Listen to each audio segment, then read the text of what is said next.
Hello! Yes, hi, welcome to episode 97. 97, yes! Of the Chronicles of Nidum, run by us at Dice of Beholder and streamed with the ever-accommodating heavyweight RPG. Yes, we're back. None of us are too tired to do this. Everything's fine. I'll wake up in a minute. Everything's fine. I'm fine. I'm good.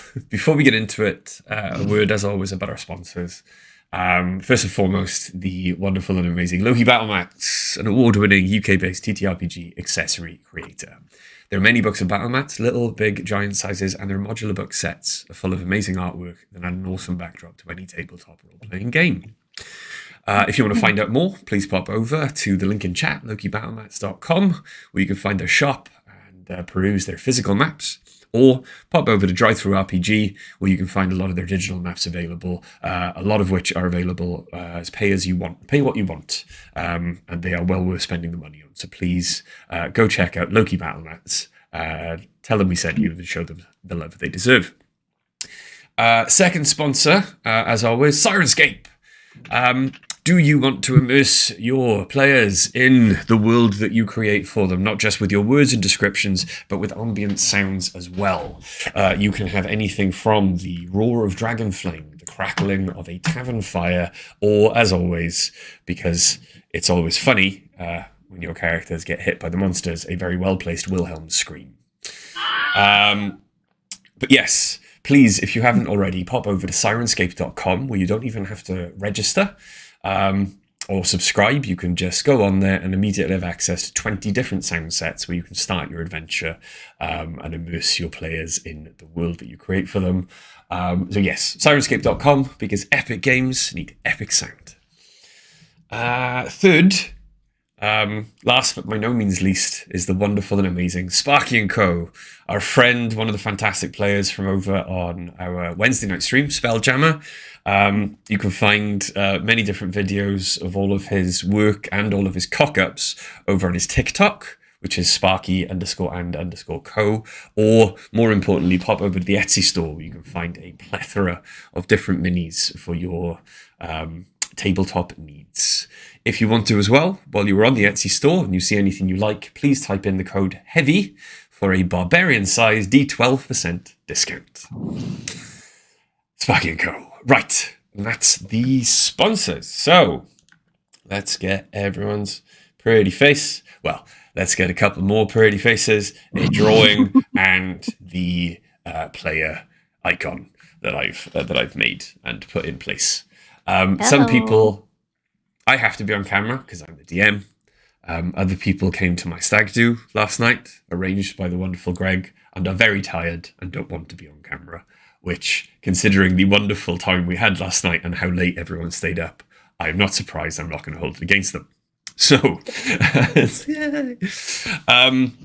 yes, before Greg comes back, then socials. You can, if you want to, join an amazing community of like-minded nerds who go through, argue, and not so much argument, talk about all manner of nerdery and geekishness. Yes, mainly discussion. We basically don't never argue. It's like, I really like this. That's cool. I like this too. Yeah, that's awesome as well. I haven't tried that yet, but I'll give it a go. It's a lot of... Will not tolerate any bullshittery. No, it's a lot of very geeky support, basically. But yes, please pop over into the link that is now in chat. Join all of our socials, our Facebooks, Twitters, Instagrams, but more importantly, our Discords, where you can regularly jump onto the calls with us. What has happened? What did I say? What's going on?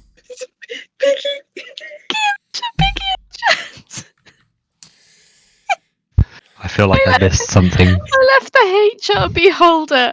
And I said, oh shit, I got that wrong. And then I put beholder. But Biggie's put the first command is what Bri does all the time. Beholder.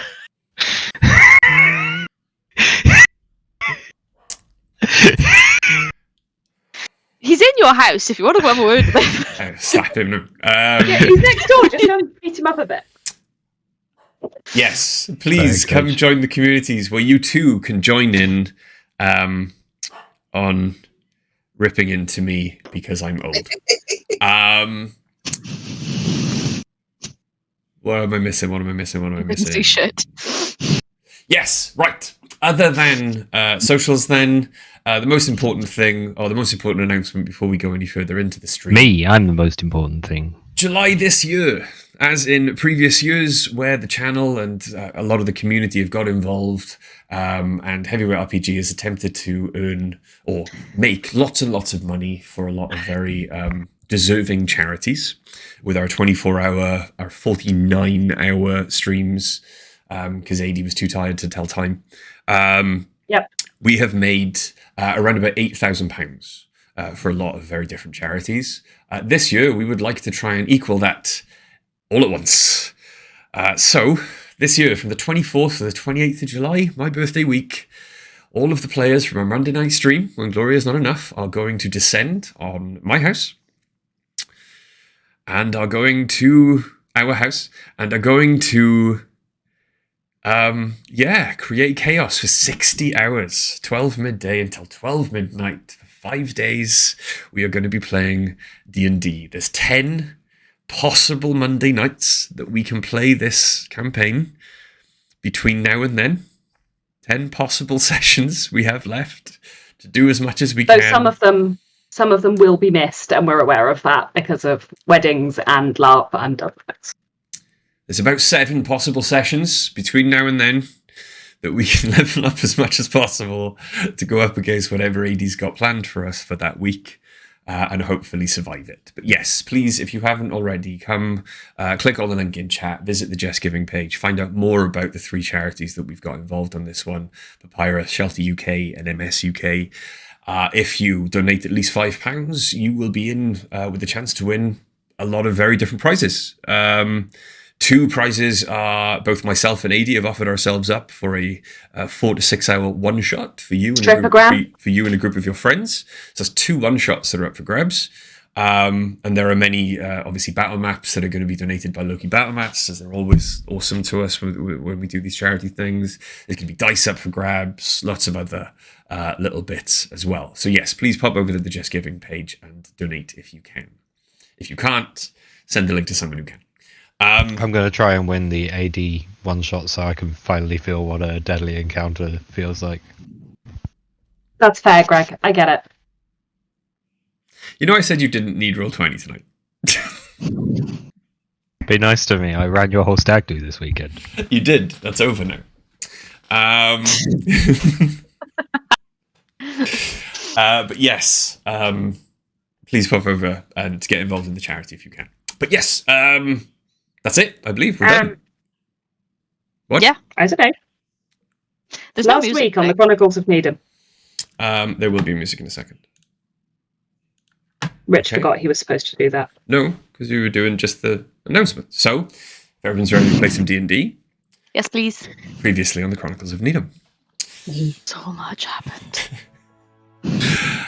After finally working out then, after your relatively short time in Gracia, after finally discovering or determining who the main enemy was, the murderer of the gods, your group fought their way into the Forge of Hephaestus, where you had found a bound Thor, slowly having his celestial life energy drained from him by the arcane chains that you discovered were attached to Hephaestus somehow. He was being guarded by a mind-controlled, empty vessel of Zeus, but still no weaker because of the control that was being exerted over him.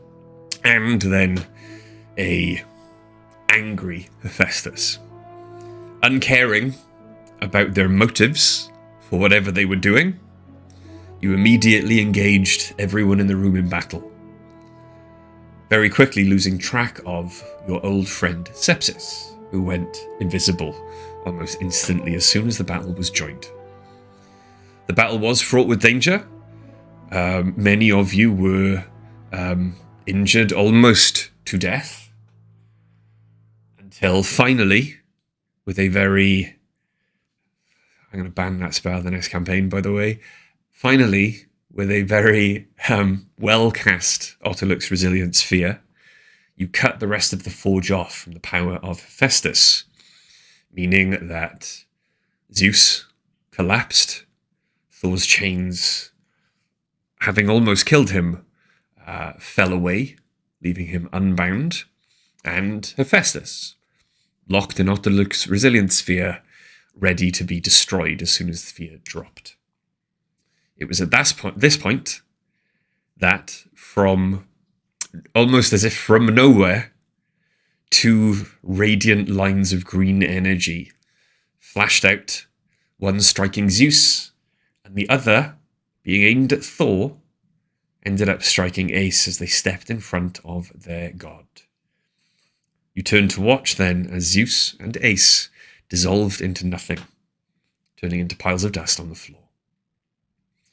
You were then warned by Sepsis as they left, "I told you not to get in my way." It was then that, with the return of Hephaestus, and after Oriana noticed the souls of the Reverend's parents being bound in service to the forge, that you dropped the sphere, killed Hephaestus, and mourned the passing of your friend, who very quickly reappeared, completely naked after you'd gathered up all their belongings, but now sporting two very large, bright gold and white angelic wings. And this is where we greet you again. Standing in the forge. No, Bri, you missed the most important thing that happened. And you all leveled up. No, that's not the most important thing that happened. The most important thing was Ace told everyone that they were Froskin. No. Oh yes, Ace, No. Ace Foreskin. Yeah, It's now Ace. Yeah, that's right. Yeah. That's not their name. He's only then. But it is what it is. You said what you said. No, Em said the right thing. I misheard. I nearly died. But It yes, makes it much funnier. you now stand in a very quickly cooling forge of the gods. With you are, as before, Thor, now fully healed and armored Thor, now once again wielding Mjolnir. Loki, Me and me. Hermes, And Hades. and Hades. Yeah. I would like to go gather up Zeus's ashes. Gather up Zeus's ashes. Okay. Yes. Oriana takes out a little handheld vacuum. There is, of course, because of the size difference involved, considering Ace, the amount of ashes that were left piled under their equipment as they fell was quite small, enough to fit into a small sack. There is a very large pile of ashes left of Zeus. I'll go over to the ashes and then look at Hades going, what do we do with this? I Do you want it? can. And he kind of holds his hand out towards it, and the ash begins to swirl until it coalesces and begins spinning. And as it spins faster and faster, the ashes become tighter together, more formed, until there is a perfect black sphere, almost as if of just an incredibly dark glass. In the middle of it, it seems to emit its own light very faintly, as if there is still some small spark of life emanating from the center of the ash. And the ball floats over to him. And he gestures as if to put it in a pocket, but the ball just disappears. Okay. I What will is the care. plan?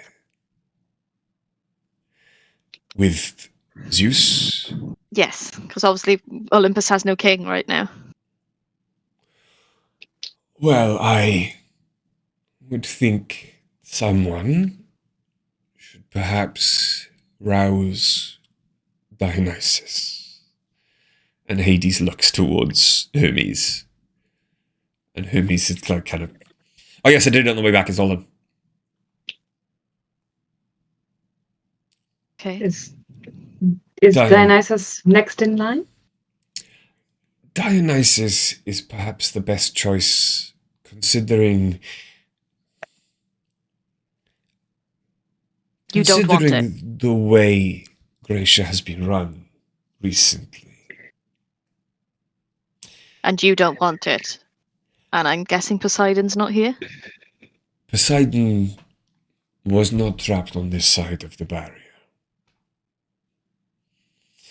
I will guide Dionysus. It's about to get a lot louder here. Sure. And you do realize that Hephaestus was not operating entirely under his own volition, I think. Oh, well, he may have had the ideas, but he certainly had a system. It's still his idea. I just said got he may backup. have had the ideas, he had help. What do you mean? There was a member of our party in the past, name of Sepsis. You've seen They him. are short, cloaked, kind of antisocial. The tiny, dodgy one. Sepsis has So passed. No. Incorrect. Sepsis We've died spoken. months ago. No. Well, they are still somehow walking this earth, so maybe they're undead? Actually, that wouldn't surprise me with what they were Not at getting all. into. They'd made some deal with some sort of... My powers are not as What's it called? A powerful. warlock. My senses are not as powerful as they would be was the barrier lifted. But I still sense undead. Sepsis is thread. Ended. I would get know that. if Sepsis was here. I get that. But I have seen them with my own two eyes, and I have never lied to you. In this forge. You're muted, Mill. They were here 10 minutes ago, Mm-hmm. and we also would told them- recognize them. We also, the day we came to see you, Mm. they were there when we left. In Artemis's home.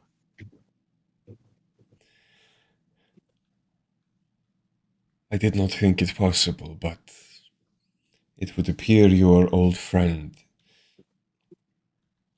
has found a way to cheat death. That would not surprise me. As such, I can no longer help you against them. It's okay. It was never your responsibility. I They are wish very much our responsibility. to help you, though, Oriana. I know. You are not just my favorite. You have, and he kind of gestures around the forge. You have earned at least a reward. I'm not sure there's anything in a forge I would use. I'll start looking around to see if there is anything. I'm not exactly a wielding, hitting sort of... Hephaestus did not just make armor and swords. Hephaestus made not just the weapons of the gods, but our tools. I feel I gave it to him to repair many years ago, and he has done so. I feel perhaps this. He steps up to the wall, and there is, as you look now, and are drawn to this part of the wall, there is a shadow where there should not be. There is a bright, like fiery brazier almost right next to it, and you can see the shadows of everything else hung on the wall being cast quickly behind them. Here is just a blank section of wall, nothing hangs there, but there is a long, thin shadow stretching maybe like 20 feet up the wall. And as he reaches towards the shadow and takes his hand away, in his hand is a long, curving quarterstaff. As he turns then and strides back towards you, it appears that the staff shrinks in his hand until it is a much more manageable size for a medium creature. And he kind of hands you the staff. I'll take it and look it over. Okay. And what did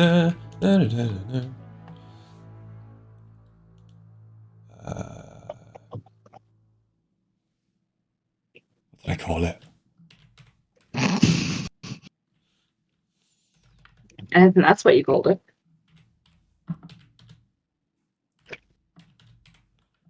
There we go.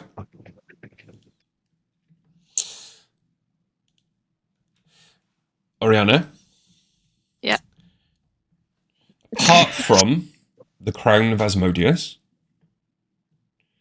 choose, apart from the crown of Asmodeus, choose one item that you are currently attuned to that you would lose your attunement to.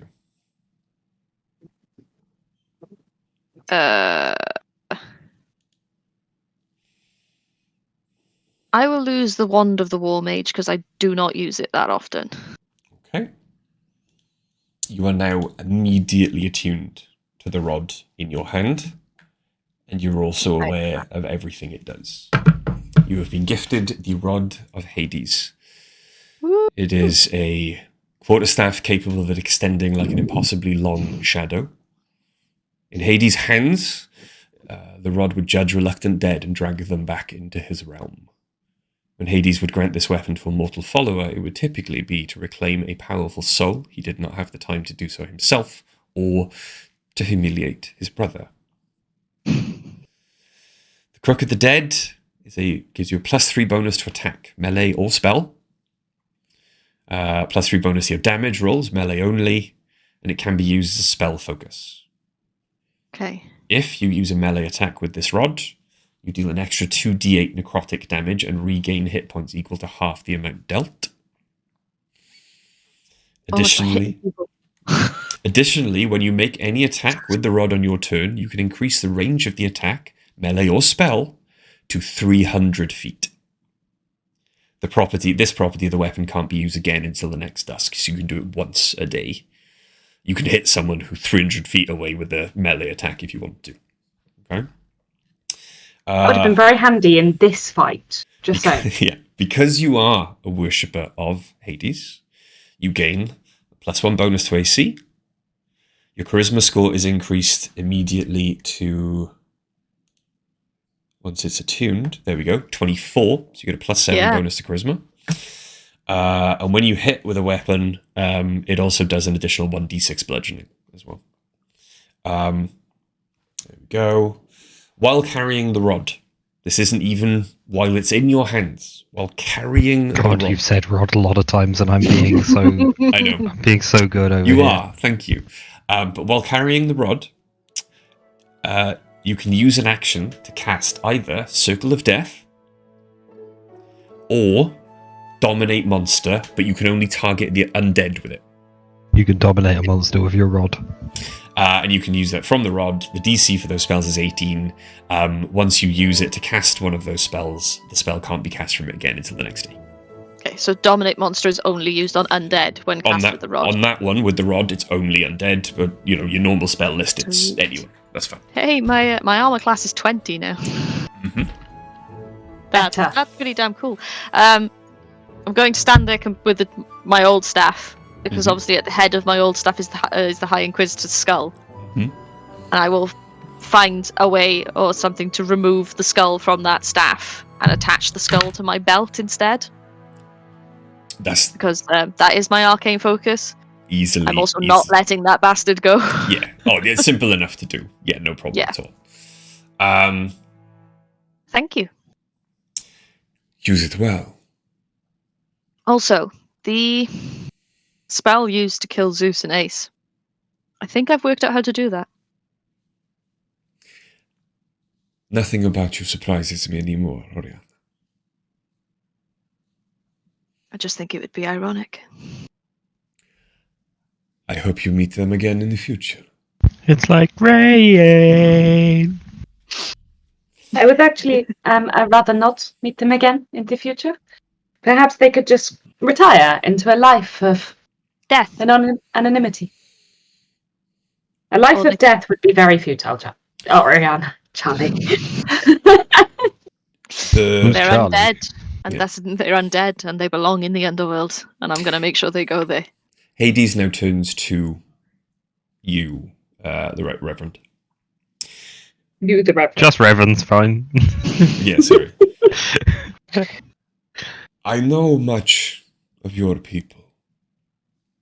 There is a practice, I believe, in the felling of your enemies. A reward from them that you can take.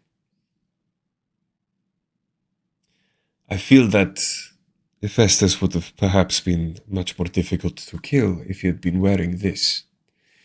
And he reaches up again to a section of the wall that appears bathed in flame. And as he moves his hand away from it, there is a fine, just kind of long shirt of beautiful, like shining chainmail. But as it moves, not even in the light, as it moves in shadow, it appears to flare with like the embers of a slow burning fire. And he holds the chain shirt out to you. My thanks, Lord Hades. You're correct that it's traditional to take trophies from our slain foes. The persistence of the late Hephaestus's enmity. Well, I more or less intend to take everything in here that isn't nailed down. Hades, there's a wry grin on his But I face. will take the shirt. Okay, you take the shirt. There's a wry grin on his face where he kind of looks around the room. You will understand if we say we cannot let you take everything. There are only so many gifts that should belong to the gods that we can allow wandering in the hands of mortals. Careful now, my lord. I've killed one god today. Yes. Excuse you? I wink. So Oriana just appears around Hades with the staff, like, you want to go? You want to start this now? That is what passes for joking with the Reverend. Okay, Reverend. Yeah. Okay, you don't have to choose. Give me a second. There we go. There we are. Boom. The gauntlets you are wearing,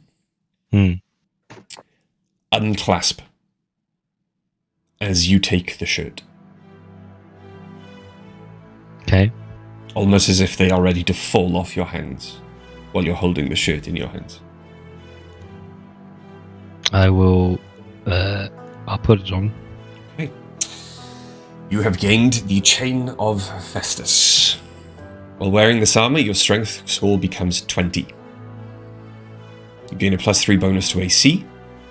You are immune to fire damage. You can understand and speak Celestial. In addition, you can stand on and walk across molten rock as if it was solid ground. And when hit with a melee attack, the attacker takes 1d10 fire damage. As you are not a devout worshipper of Hephaestus, you do I think not that's get fair characterization. Yeah, you do not get the 3 bonus benefits. However, while wearing the armor, you get its reforged property, which means you are immune to exhaustion, and you have proficiency with smith's tools and advantage on any ability checks made while using them. While the armor is on your person, not necessarily being worn, you can use an action to cast one of the following spells. Animate objects. Yeah. Heat metal. Fabricate. Magic weapon. Mending.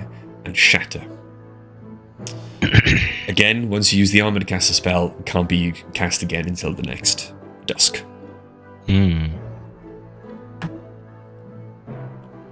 Okay? Yeah. Have animate objects back.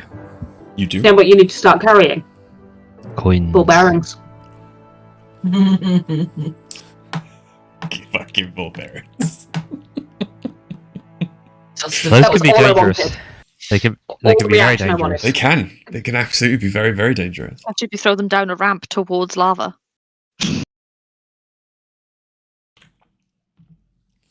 No one is more dangerous to other characters in the party than your own party. But yes, Hades nods towards you and then turns to look at you, Dice. Hi. I do not have a reward for you, though I am sure there is something here that you may take, if you wish, something that drew your eye, perhaps. Oh my god, Kira! And I'm going to run away and ignore Hades completely and run to my armor and like Okay. stick my head in it and go, Kira? Kira, are you alive? Are you okay? I'm fine. Oh, thank God. I was asleep for a bit, I think. Oh, I thought he'd killed you. And I'm gonna like hug the armor in Okay. the most awkward way possible because it's huge. It's okay. I'm so glad you're okay. Dice, Yeah? Sorry, How- Hades. how are we getting that back to the airship? I can You move can't get again back. if you get Okay. in. Yeah, but I can only use you once a day, Richard. I feel fine. Okay. Well, I'll get back in a minute. I just ran away from a god and I'm feeling a little guilty. I'll come back. And I'm going to pat Kira and then go running back over and go, As you turn Sorry. around, the look on Hades' face is this kind of just. You've seen it before, Oriana. But it's almost this confused wonderment at the thought processes of mortals. How you flip between. And he's just got this big kind of lazy grin on his face as he's like there's almost a jealous twinkle in his eye that he's too, and you get the idea perhaps he's lived too long to be able to still enjoy moments like this that mortals get. And you know, Oriana, that behind this grim visage he's a big old softy Yeah. who misses his wife basically. Yeah. I just sort of lean my head on his arm and lean against him and I pat him. I am so sorry. I thought my friend was dead and I had a bit of a panic. You were saying? Sorry. And he gestures towards just walls of armor and weapons, and there's just tables of like trinkets and things. Take your pick. I don't think there's anything I need, really. I've never been particularly avaricious. If there's something else that would suit one of my friends better, so be it, but I really don't need anything. I have Kira, I have my armor, and most of my weapons are built by me. Look, please. Okay. I will go and look at things. Roll me an investigation check. I'm also very much looking at things, but I walk over to Hephaestus' body, flip it over, and start rummaging in his pockets and shit. Okay. Absolutely no respect Loot the god. for this piece of shit asshole. Okay. Investigation, yeah? Yes. Might have rolled my new dice for the first time, Mhm. Woo. because I let Rich use them before I used them. Thank you. I will tell you the answer in a second. I'm very sorry. I may not have had D&D Beyond open. It's possible. Okay, Rich so got all the bad rolls out and then. God, with advantage, 15. Okay. Investigation from you as well, please, Reverend. 17. 17. Okay. While you are rummaging, then, I'll get back to you guys in a moment with the answer to that one. While you are rummaging, Ace, Yes. while this has been happening, have you You're stayed naked. there naked, or are you putting your armor and things back on from the pile that the yeah, Reverend has made for you? They would have very quickly gotten dressed as soon as the opportunity came upon them. Made some customizations to get your wings through. Yeah, they just got out my like whatever I have sharp in my pockets, one of my tools, and just like pried a little hole in for. Well, or with just- the way your armor is constructed as well, just to give you that range of movement to be able to swing your hammer and actually fight in battle and be effective. Your breastplate obviously goes under your arms to join up with the back plate, but it leaves your shoulders exposed, which is why obviously you have then the front and the rear like shoulder plates, just to give you that range of motion, but also still protect the shoulders. But your pauldrons are separated.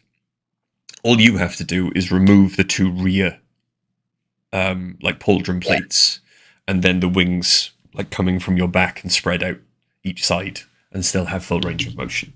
So it's nice, and it's a very simple thing for you to do, especially with the help of another god of the forge.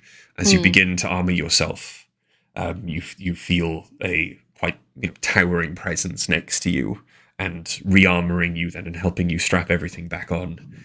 You look up into the eyes of Thor, and you see that there is a great deal of pride in his eyes as he kind of looks down at you. And as you look past him, Loki stands there also with a bit of a smirk on his face and his eyes saying, I did this. This was all me. That's true, Ace is foreskin. This was my plan all along. I'm so sorry. But Thor kind of looks down at you. Thank you, little one. I don't feel so little anymore. No. It has been a long time since someone sacrificed themselves in my name. But you did not just do it in my name, you did it for me. I would not have enjoyed the darkness of the void. No, it's I had company in the void, at least.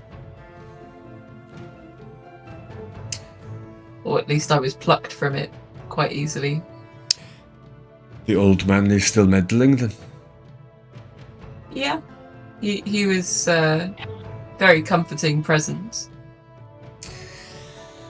If only he could be a comforting presence to the rest of his family. I'm sure that he thinks he's trying to be. It's always difficult with parents. Some of them. Yeah. But here, I've only had the one. you have your armor. Yeah. Now you need the weapon. And he holds Thunderstrike out towards you. My old friend. As you take Thunderstrike, there is a blinding flash of light, causing even Thor and Loki and the other gods arrayed to cover their eyes. And as the light subsides, Thunderstrike is no longer in your hand. Instead, you are holding a long, golden-tipped spear. The hand is made of... The shaft of the spear, the shaft of the spear is made of ash. It is a veined wood. And it is old and ancient in its construction, but perfect in balance. The head of the spear is not loose in any way, and as you test it, you just spin it around, and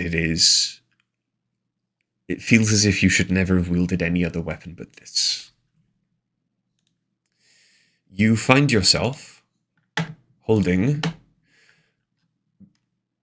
Gungnir. Gungnir is the spear of Odin. A spear blessed with the power of the runes and spells that Odin learned when he gave up his eye. In his hands, it can be pitched for Valhalla to any point in the 9 realms. But when Odin lends his weapon to a mortal, it's typically so they can perform some great work in his name or a test of their worthiness. The spear grants you +3 bonus to attack and damage made with it. When you hit with an attack using the spear, the target takes an additional 2d8 radiant damage. No, 28d8. 28 would be great. Yeah, thanks. No, and your strength score is set as 23. Excellent. As a worshipper of Odin or his kin, you gain the blessing of the Allfather, which means that you gain 15 temporary hit points each day at dawn.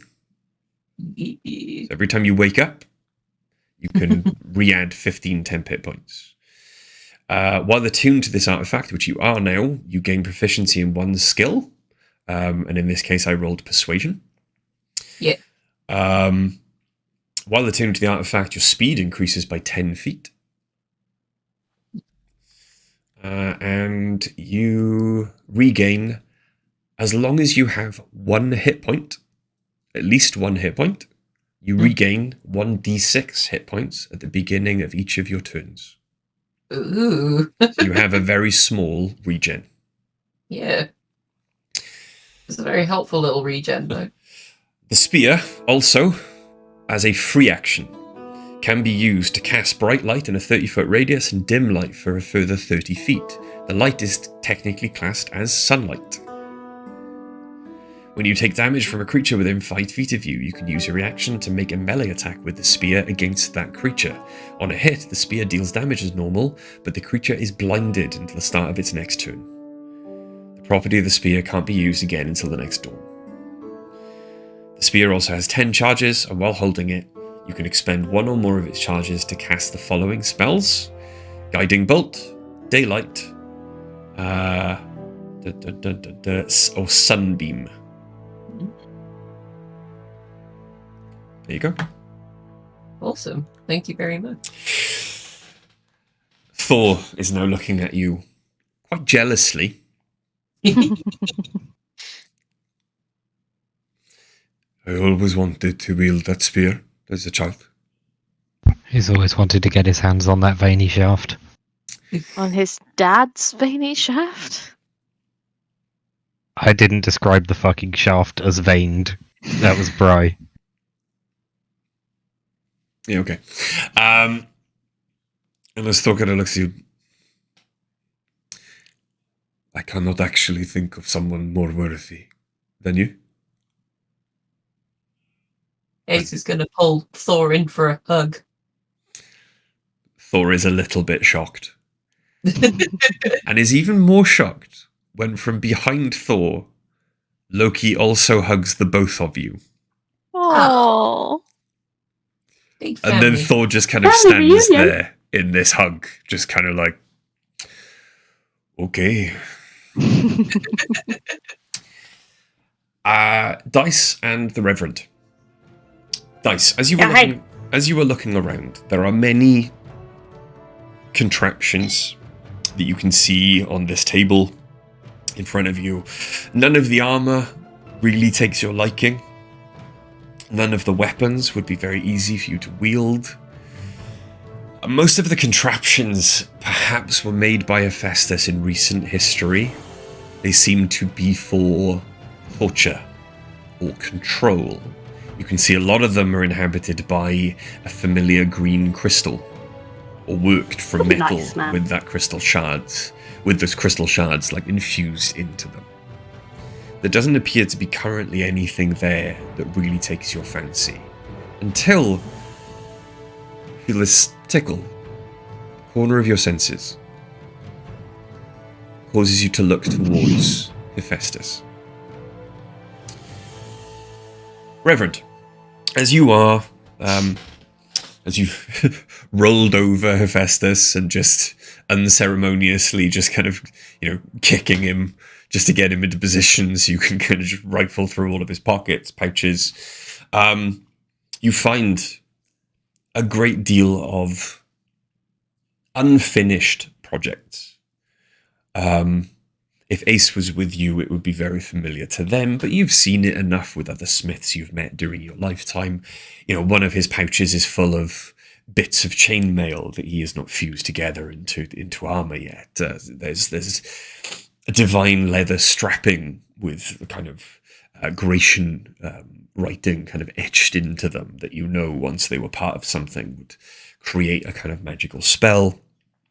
But for the most part, there are no riches apart from one item that in the beginning looks to you, and they're familiar to you in their construction and perhaps their function, because as you see them just kind of hooked to Hephaestus's belt, you notice a pair of goggles that remind you of like goggles of the night.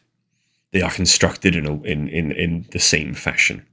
But as you kind of pick them up, they reduce in size quite quickly, so that they would fit either yourself or one of your party.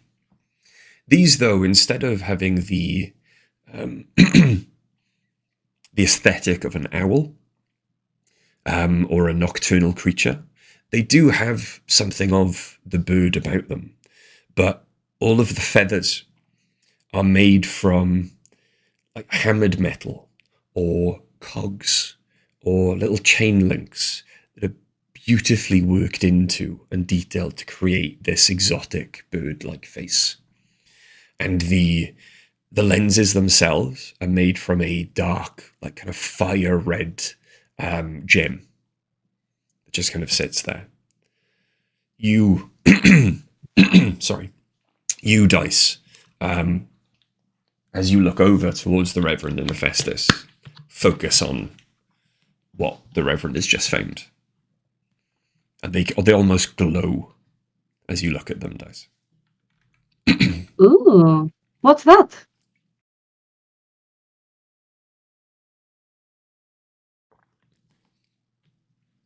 Reverend? Muted, sorry.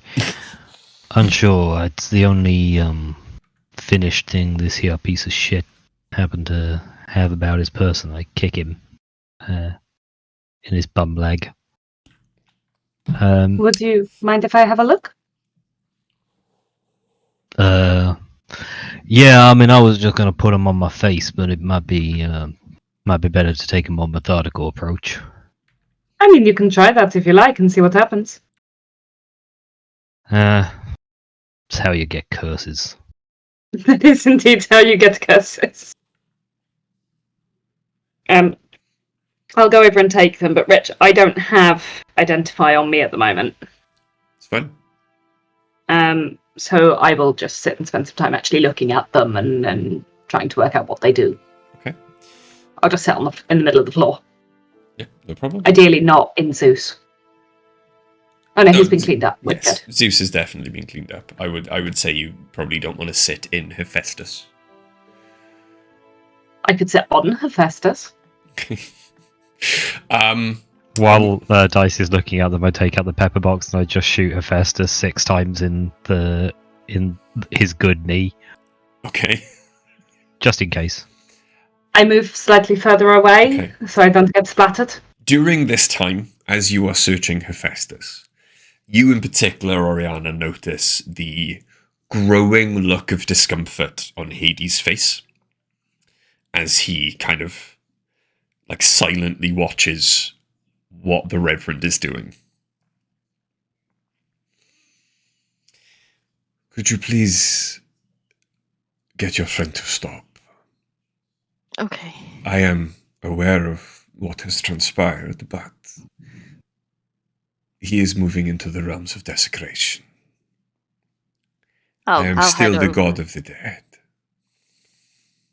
I'll head over, but Reverend, you need to stop. That was about done anyway. Thank you. I kick him again. I'm gonna slap the Reverend. Okay, now I'm done. Now I'm done. I'll slap your hat down over your face.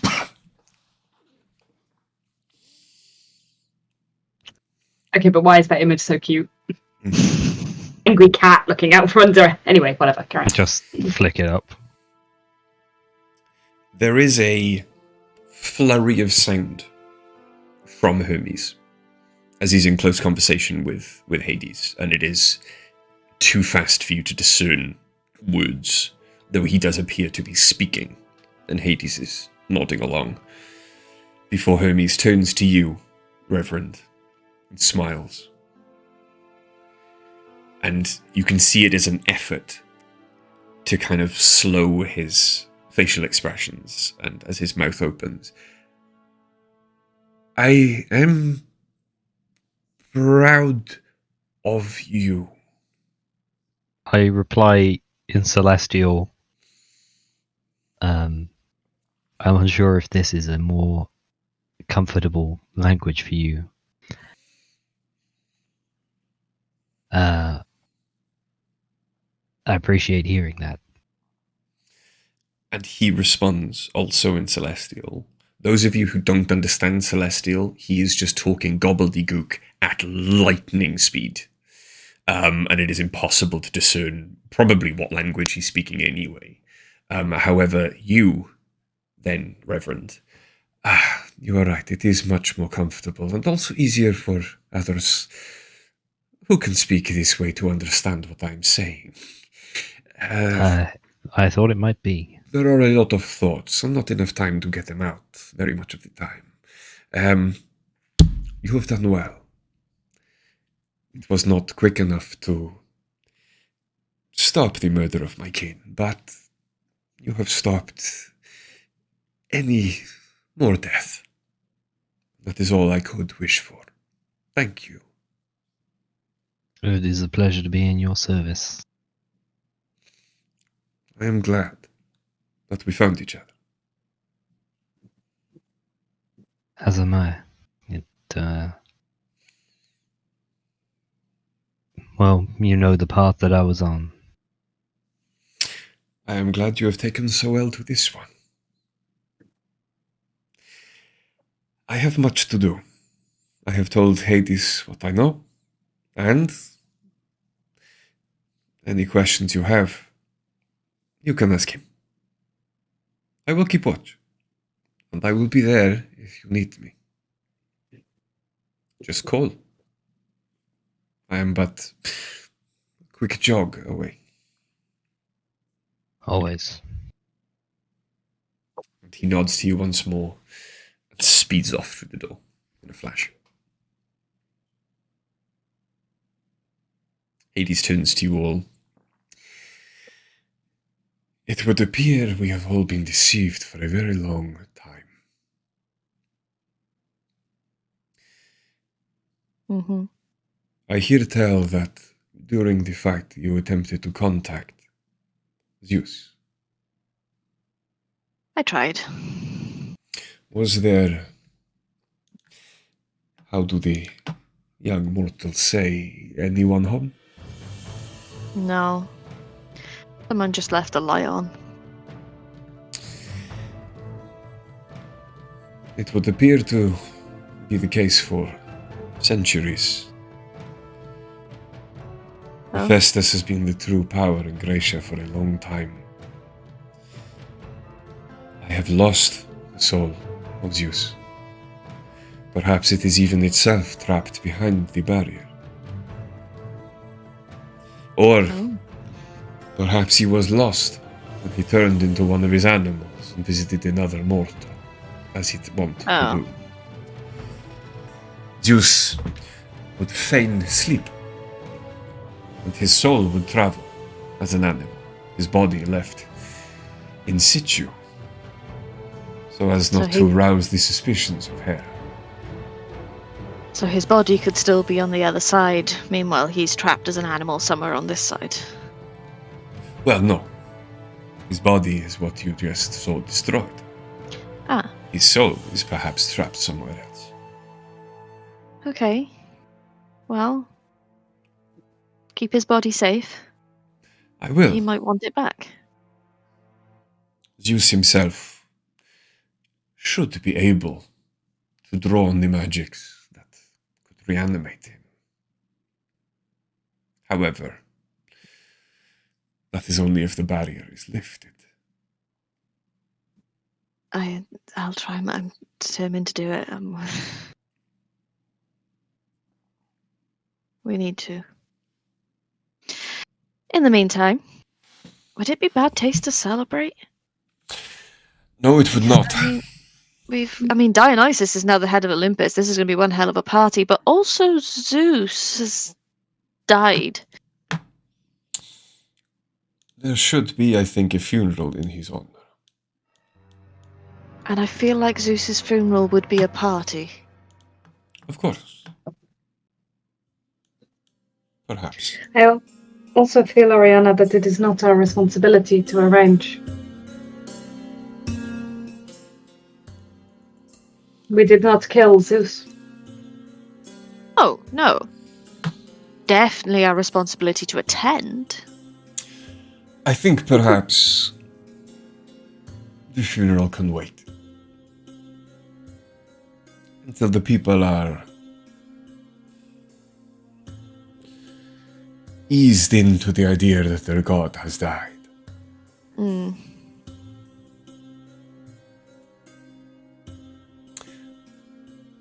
I would not say, though, that you could not celebrate.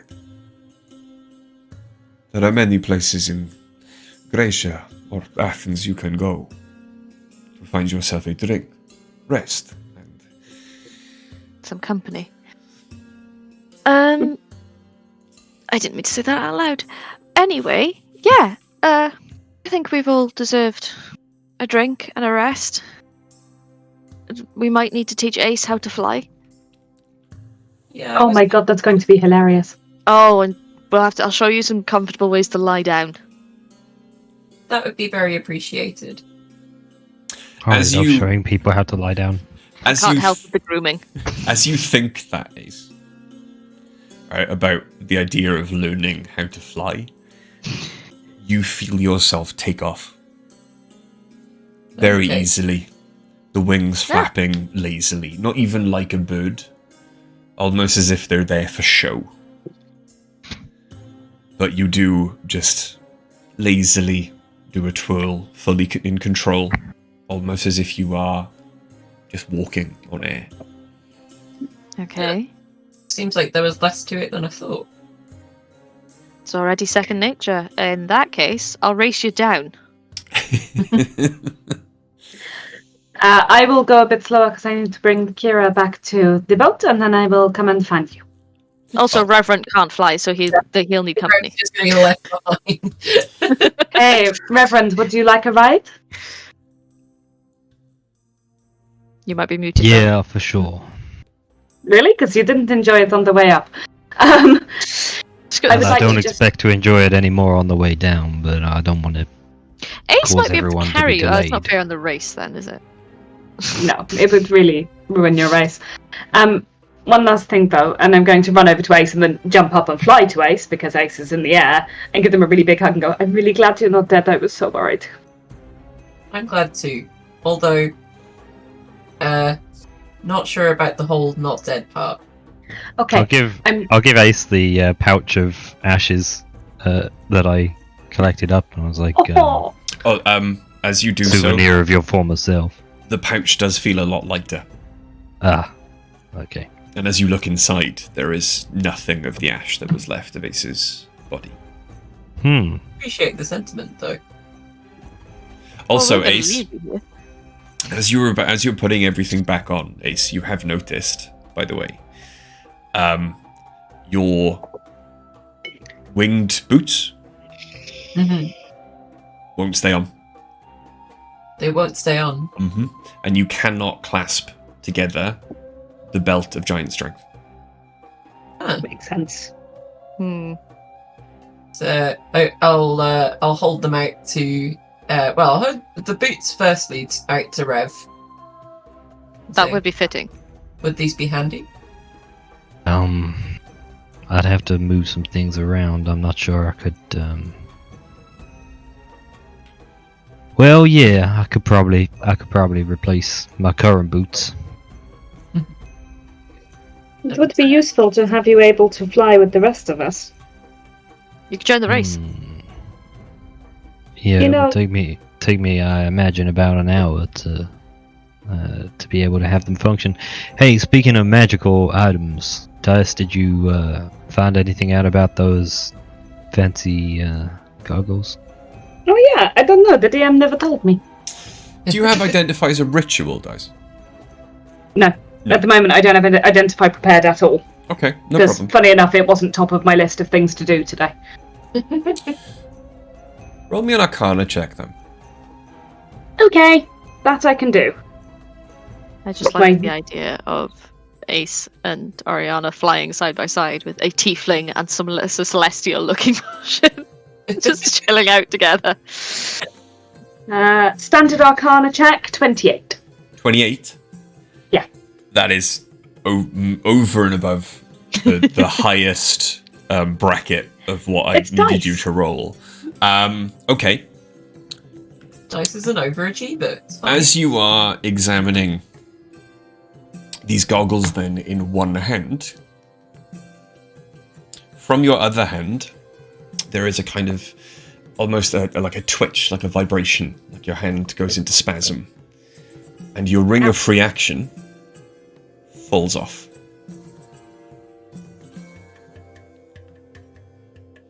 You now have... I'm wearing a ring of free action. You are. Oh, what do you know? Sure there was a reason for that at some point. Yeah, probably. On. What a stupid thing to be wearing. That's bloody useless to me. Sure, This has a lot of stuff. wearing it. At one point it probably made sense, but not after I got Oh, yeah. everything else I have, Yeah, including the wings. You've been wearing it for a very long time. Yeah. Right, I need to have a look at your character very quickly. Home. Okay, home. Allow homebrew. There we go. I have it turned on. Didn't. That's better. No, I must have done, because I've got the Mighty Servant of Luco and you've edited it. I know, right? I don't know why it's been turned off since then. But Okay. I couldn't add a homebrew item into your... There we go. Okay. You are now attuned to Ooh. Eyes of Great. Creation. Ooh. Tool created by Hephaestus for himself. When crafting armor, weapons, or constructs, Hephaestus would wear these goggles to divine the true nature of creation. These That's very leather-framed cool. These leather-framed goggles feature fire-red crystal lenses. The goggles grant a +3 bonus to AC, all saving throws. That's nuts. Your intelligence score is set at 24. I You think have mine's 24 anyway. It wasn't. You have advantage on intelligence and arcana checks made to reveal information about a creature or object you can see. And you have true sight to a range of 120 feet. You have permanent true sight.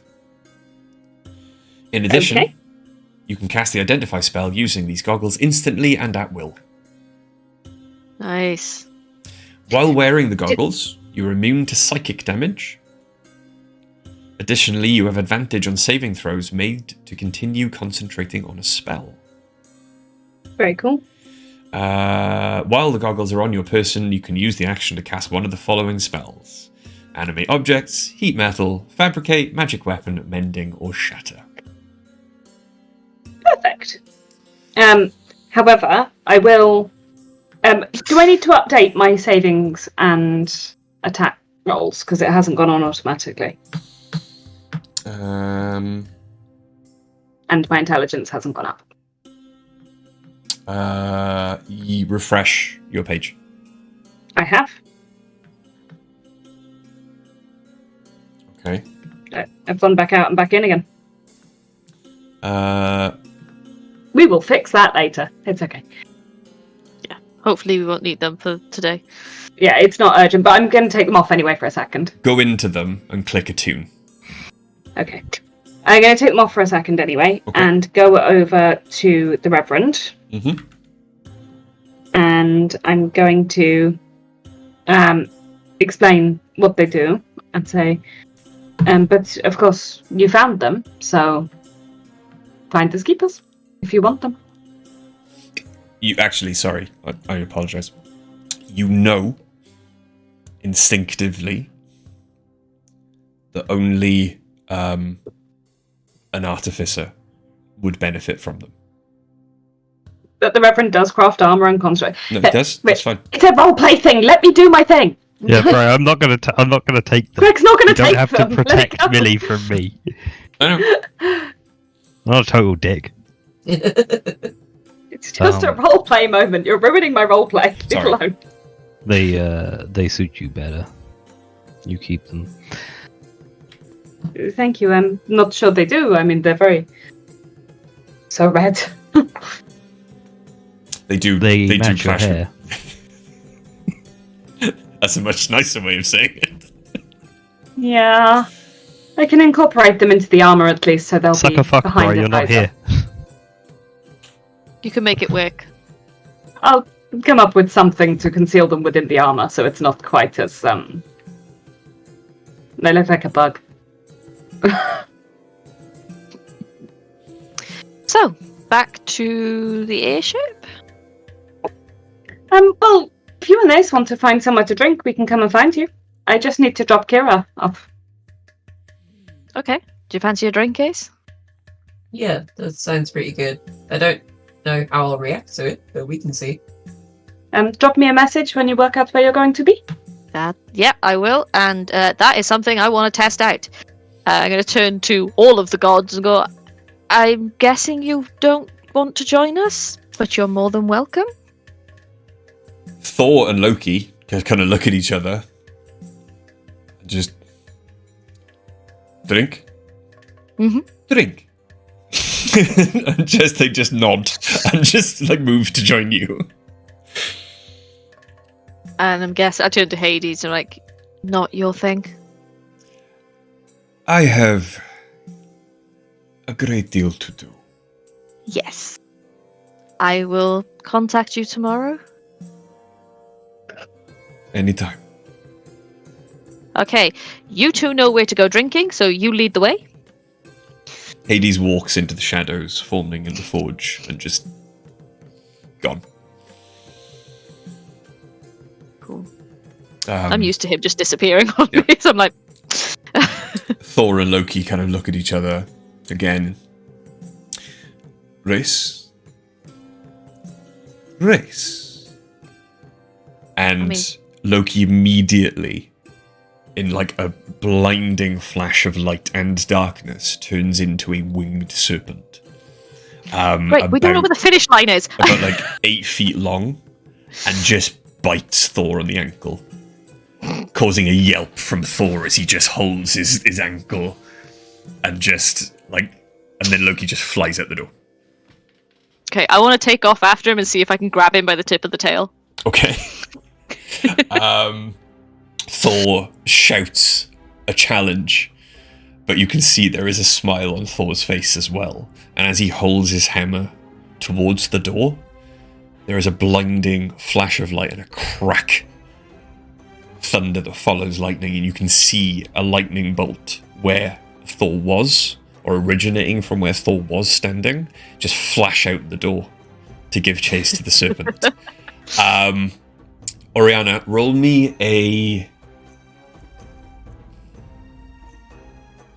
an athletics or an acrobatics check to try and grab. They're both 2. That doesn't mean anything. I have faith in you. You can do this. 18. 18. Yeah. Yeah, I just want to give him Oriana like can do. this is gonna sound awful. I just want to give him a quick yank. Like pull him back a little bit. Just give him a bit of a shock. Okay. You do manage to just grasp onto it and yank backwards, giving Thor that little edge as the lightning Loki. bolt kind of... Yeah. Giving Thor the little edge as the lightning bolt kind of snakes away down the corridor. The snake turns and hisses at you in challenge and does manage to very quickly wriggle out of your hand and follow on, but you now have at least something to follow. Yeah, I'll chase. I'll just quickly look back at Ace and be like, "Come on," and then take off. Ace will follow in, giggling along with them. Okay. You very quickly catch up, Ace, as you can fly faster than Oriana. Leaving then. No one in the forge but Dice and the Reverend. Okay. Sorry. Let me hop into Kira. 1 second. And I'll just hop in and give her a pat as I climb in and be like, hello! Kira begins to move. Wait. We're missing the Reverend. I'm actually gonna make my own way down. I'll see you back on the ship. Are you sure? Yeah. This is the culmination of a 40-year desire for revenge. It doesn't feel appropriate to make a party of it. Are you not coming out for a drink? No. You know, you said when you joined us that we did uncanny things. You're part of that now. And hopefully, when you feel better about this, we'll be able to move on and do something else unusual. Yeah, I need to spend some time contemplating what my role is. Honestly, when I joined up with y'all, I really thought I would be on the path for a little while and then return to my little chapel in the mountains. I'm now questioning whether that's the best use of my one wild and precious life. Well, we're happy to have you with us, Yeah. despite your penchant for shooting corpses. It's one corpse, Dyson. He really fucked me over. I'll see you back at the boat. And I'm going to close the hatch and run off down the corridor at full possible speed. Okay. As you get to through the lava room, where you fought the elemental myrmidons, you get then to the outside, to the edge of the lip. You look down across Gracia, and you see this lightning bolt just flying much slower than lightning should, chased by a winged serpent. And as Oriana has pointed out, the very strange picture of an angel and a demon flying in tandem after these figures. Yeah, I think Oriana has just started doing stunts now as well. And hey, if you do this, Ace, you go like this. Kira, you can almost feel the smile in the back of your head as Kira says, I think we can get there quicker. But to the pub? To the drinking place? Tavern, that's the word I'm aiming for. To the bottom. Oh, I think so too. Do you want to jump? Yeah. You're in charge. Go. And the armor just does cannonball, just leaps off the side of completely leaps off the side of the little platform you're on and plummets 200 feet, 300 feet straight down to the ground at the foot of Mount Olympus. I would like to land in a hero landing, please. I was going to say, fortunately, there are not many people in the streets at the time. So I'm not going to ask you to roll for the damage of crushing leap, right? However, you do, and there is a very loud bang, and you can see dust falling off the buildings around Mount Olympus as the impact just sends shockwaves out. But you do land in a 3-point hero landing. It's tough on the knees. Uh-huh. It's okay, they're not my knees. And immune to bludgeoning damage. So as you kind of straighten up, you do see there are quite a few like Athenians just kind of staring at you in shock as like the entirety, all of them have just stopped whatever they were doing and just are looking straight at you now. What do you do? I'm just going to go. And then I would like to just start running. My speed's 60 feet in this, so I'm just going to sprint off into the distance, still waving. You can see your friends, those who are flying. You can see them in the sky above, just lazily making their way down to the. I'm not trying to get to them. I'm trying to get back to the boat so I can drop her off. Cool. No Still. worries. Okay. Back to the forge then, Reverend. You are finally left alone. The fires now have died down. So most of them without the constant attention of your parents, whose spirits were bound to the bellows, and without then the, I suppose, the encompassing power of Hephaestus himself. Most of the fires around you now are burning down until they are just embers, like campfires from the night before. What would you like to do?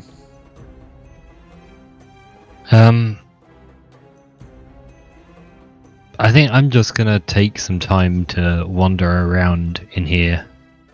The Reverend is spending some time thinking about how he expected to feel, and like coming up a little empty on that. Like he doesn't find it easy to answer the question of how he expected to feel. But he's kind of like coming to terms with the fact that his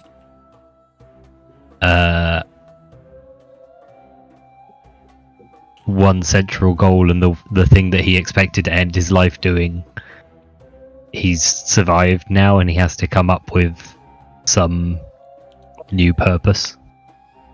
So he's basically just wandering around the forge, exploring kind of aimlessly, going back to the tunnels that we came in through and wandering down the lava flows a little bit, since he can walk on those.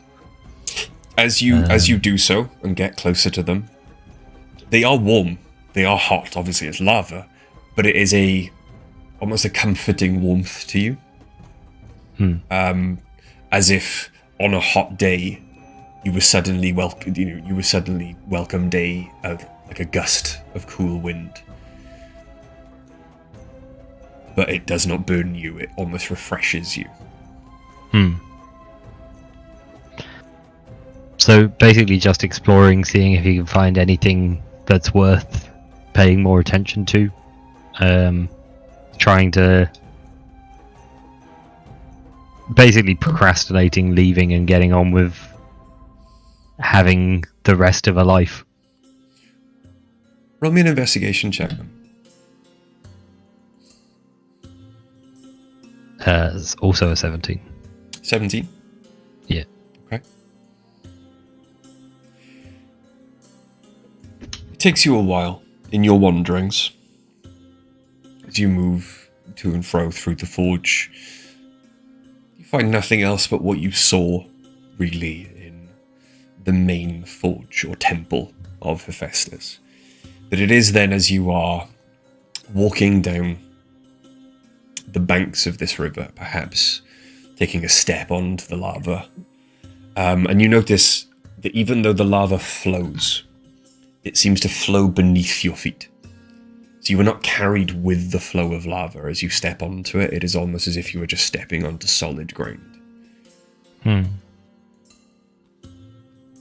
But after maybe half an hour of this procrastination, as you are lost in your own thoughts, taking in the floor, as you take each step forward, staring down, perhaps wondering where each step now is going to take you on your new path, as you no longer have one.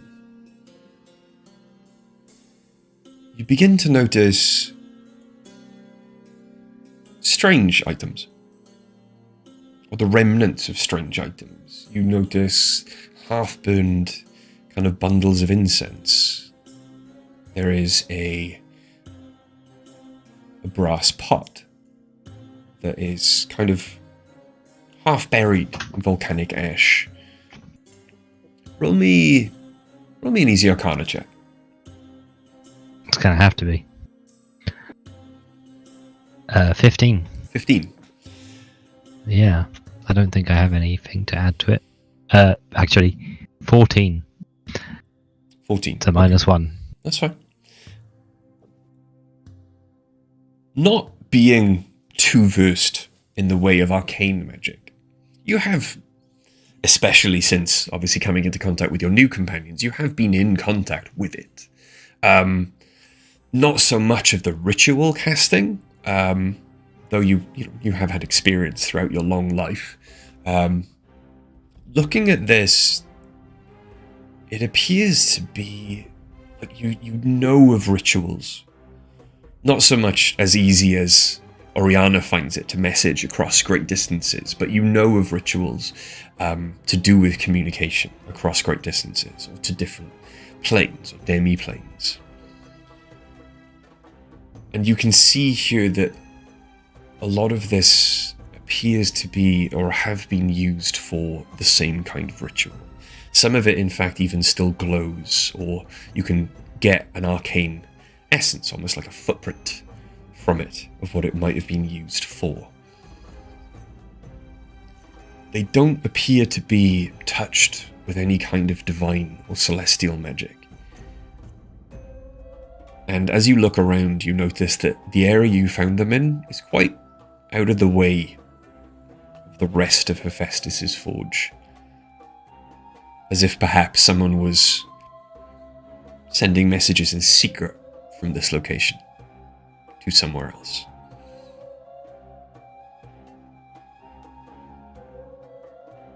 But there is a familiar sense to the magic here. But it does escape you as to where you have sensed this magic previously with that roll.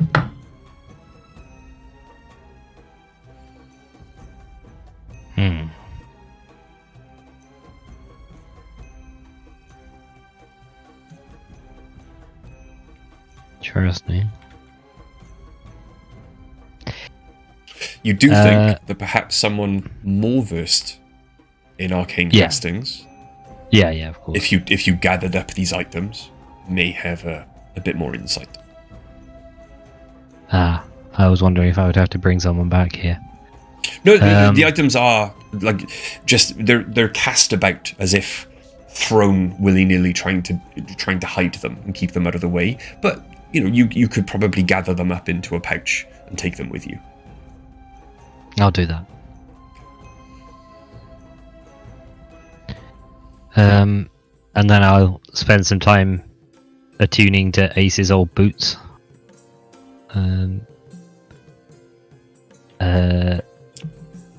So that I can get down from here.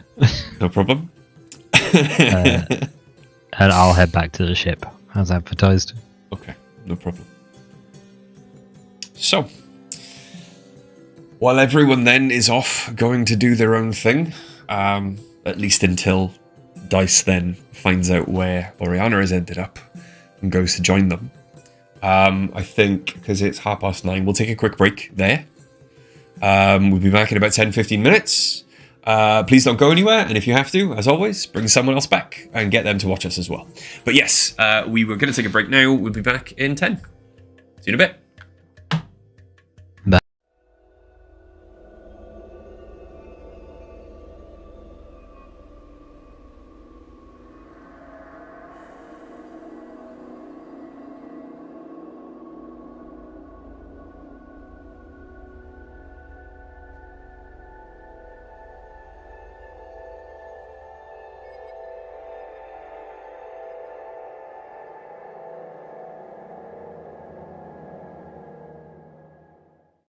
Hello! Yes, we're back. Ready for part 2, episode 97, The Chronicles of Nidum. Where we left off, you had all eventually managed to make your way down out of the Forge of Hephaestus, now cooling behind you. Oriana, Ace, you were both chasing then after the slightly faster moving, but, they're gods. Lightning bolt that now is Thor in transit, and the winged serpent, green and flashing in the light of day, as you make your way down, and you see the lightning bolt then descend on this it is a large circular, open air tavern. You can see many people there, and there is a huge crack of thunder as you see below you Thor does just manifest into being where the lightning struck, and you see then the serpent fly down and coil around him before manifesting into Loki, standing there as well. Everyone in the crowd looking at them and then going back to their drinking as if gods doing this is a normal thing in the shadow of Olympus, which it probably is in Gracia. But you eventually land next to them. Yep. Yeah. I can send a very quick sending to Dice to say where we are. Okay. Dice, you get that message. Noted. Sweet. By the time you've landed, Thor and Loki have found a large table, and Thor, with his boisterousness, but not bullying, but just in a very you don't really have a choice voice, asks the denizens of Athens sitting at the table to vacate the table, which they do very quickly. Thor brings 3 stools up, bunching them quite close together, and sits his ample form down on the 3 stools, and then clicks his fingers, and jugs of ale and carafes of wine are brought to the table very quickly. I'd be terrified stuff. Loki nods and smiles at Thor, takes a carafe of wine, and immediately walks over to one of the bards and starts flirting with him. The bard is this young half-elven man who's just looking at Loki, dumbstruck by how handsome Loki is, and very confused as to why this god is chatting to him, but very quickly seems to just calm and be almost hypnotized by Loki's words. You can't really hear them off to one side. So, what would you both like to drink? What do you recommend? I mean, I've drunk whatever your brother carries around with him, so... Not more of that. We would like to remember our celebrations this evening, I think. None of the swill they serve in Greece is as strong as what I would have given you back home, or in the halls of my father, but we can make do with local wine, I think. Nothing wrong with the wine here. Tastes can differ, I suppose. And he just pulls you a large, mug of wine. Ace? Any good mead going? That is one thing that I can do, even after the barriers have closed. And he pulls a large jug of ale, and he holds his hand over it, and he utters some words in an old language that you now definitely understand, Ace. Ooh. And it is an old spell of changing. And when he takes his hand off the ale, there is a much sweeter aroma coming from it, like almost sickly sweet coming from it now. And there's some spices that you recognize from your youth, from drinks that your father would prepare for himself on a rare occasion that your father would drink. But then he kind of hands the jug towards you. Finest meat of Asgard. Thank you. I bet you're popular at parties. Going to take a nice swig. Not really. Normally I would keep it for myself. So I'm going to put my finger at the bottom of Ace's cup and just keep tipping it up. Okay. Ace, then. As you drink, you find that the liquid flows into you, settles in your stomach. Yep. You can taste it. It is sweet, like honey. You can just make out the different spices mixed into it. That's it. Yeah. Your body does not reject it. You don't find yourself needing to like evacuate or vomit up whatever is in your stomach. But as you sit there, kind of contemplating this strange sensation, you realize for a moment in your own mind, you notice you haven't taken a breath. In fact, you can't remember the last time you drew breath. So you instinctively inhale. You fill your lungs with air. Then you expel the air. Unchanged. Put your hand to your chest, to your neck. The heat of you has not changed. The warmth from your skin, you are not cold to the touch. But there's nothing flowing beneath your skin. No pulse. And you discover, almost by accident, that you no longer require air, food, or drink, or in fact, sleep. You must, however, rest motionless in order to regain any abilities that might require a short or a long rest.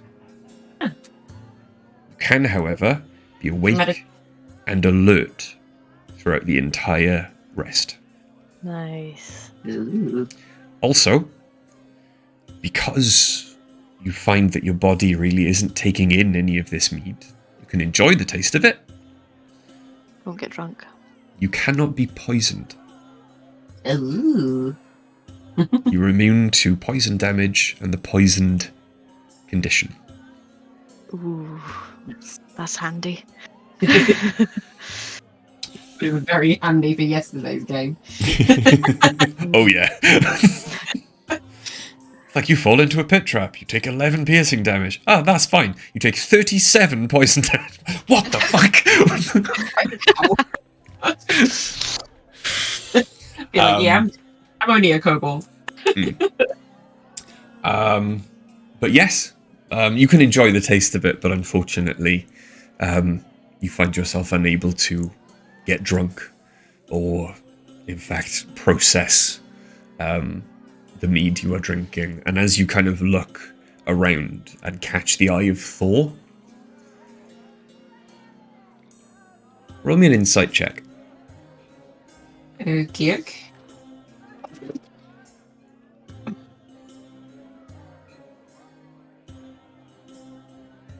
Isn't very insightful. Let us see. Sorry, I'm just double checking what my plus to that is. It's taking a second to load. There we go. Right.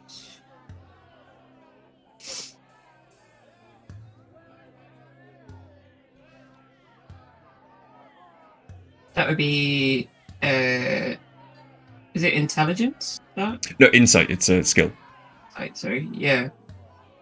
Yeah, but what's the modifier? Is it intelligence or something else? Because I can't find the thing on my phone. Ah, you got +0. +0. Awesome. That's a 6 then. A 6. Okay. Yeah. Well, as you catch Thor's eye, then you do notice that Thor was kind of paying particularly close attention to you while you drank. And there is a soft smile on their face. It doesn't quite reach their eyes. There's almost a sadness there. You're not quite sure why. Yeah. I think, yeah, like, sort of get a feeling about it, but maybe, like, don't fully understand it just yet.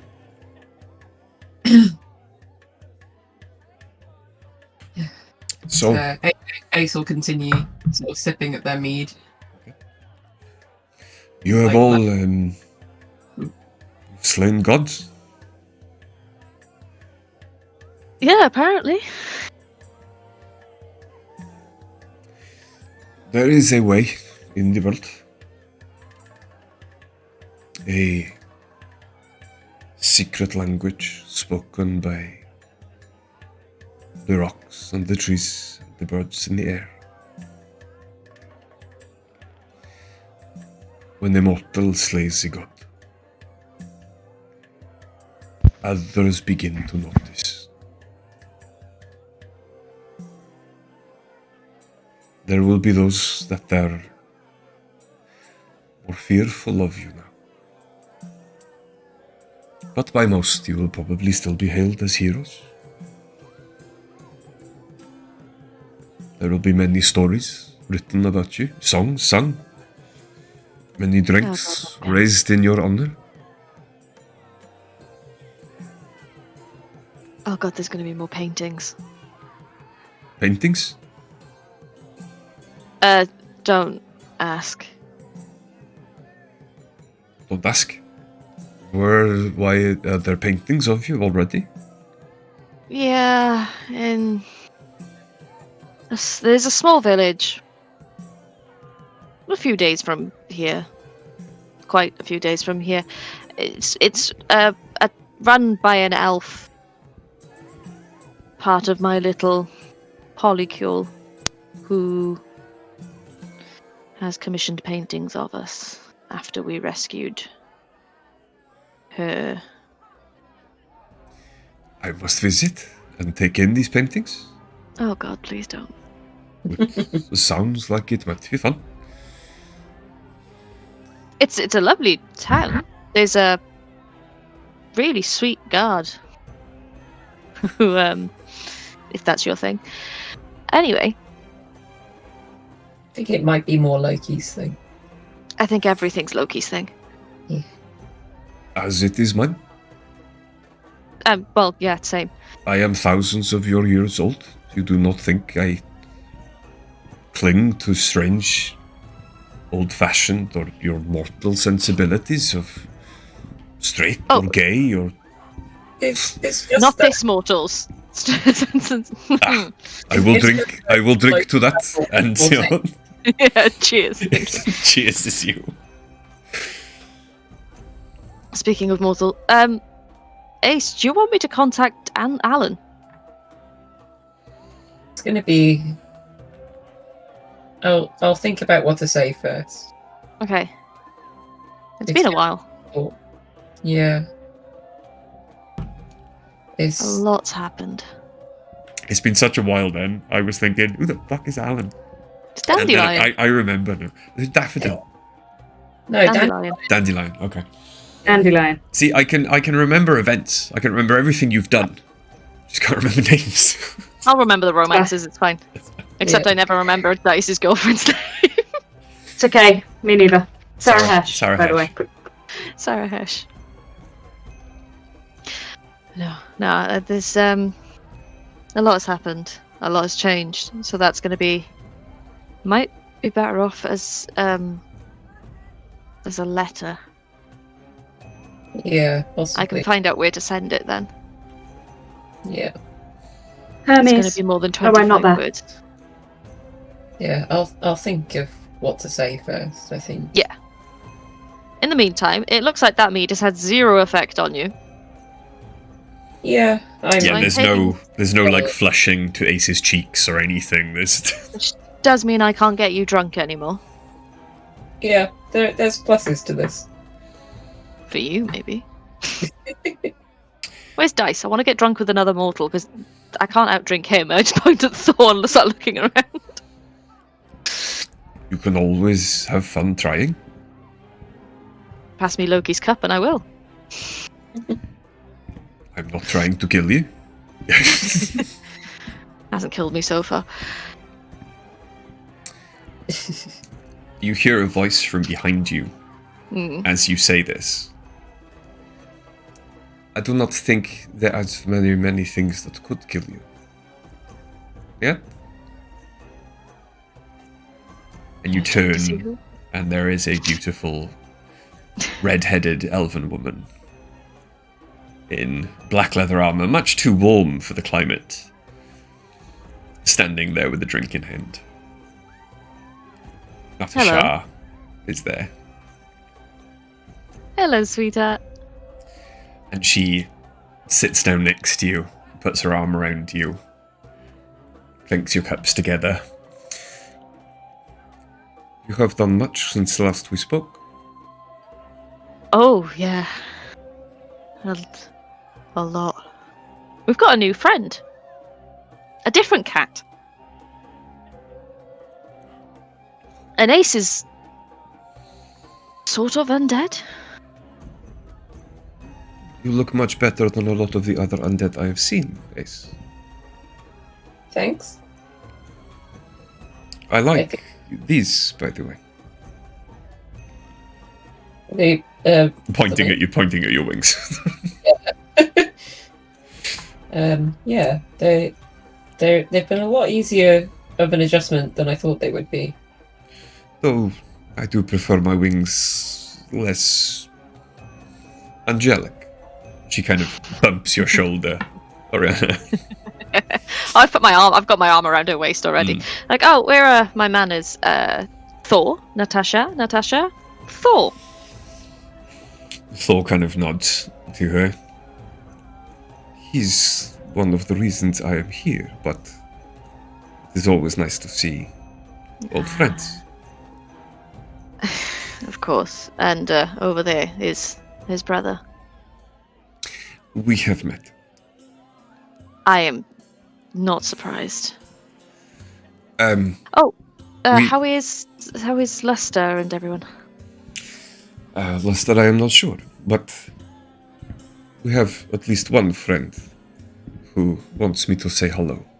And she points behind her up at a tower that extends maybe 50 feet up into the air from one of the surrounding buildings. And you can see it's almost like a bell tower. And as you look up, you do see like the silhouette of a form, and you can see a bow and arrow in their hand. And there's a small wave from up in the tower.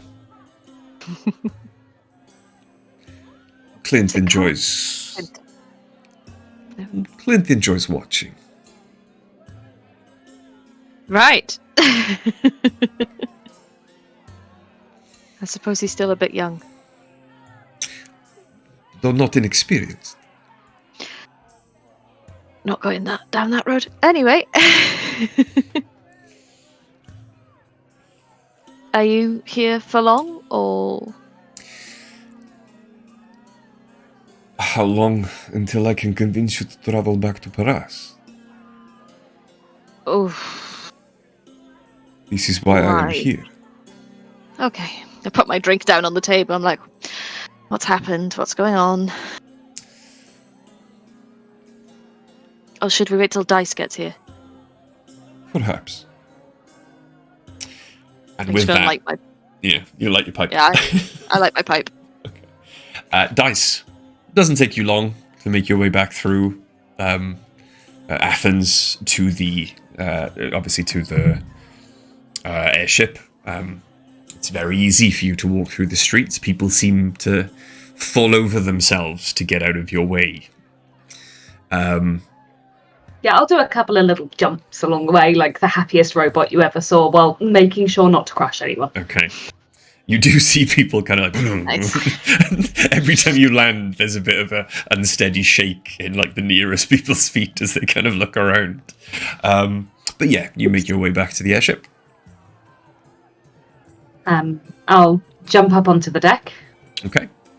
and say hi to the gnomes Okay. and drop Kira off in my... well, on the deck, but I'll make sure she's undercover so she doesn't get wet.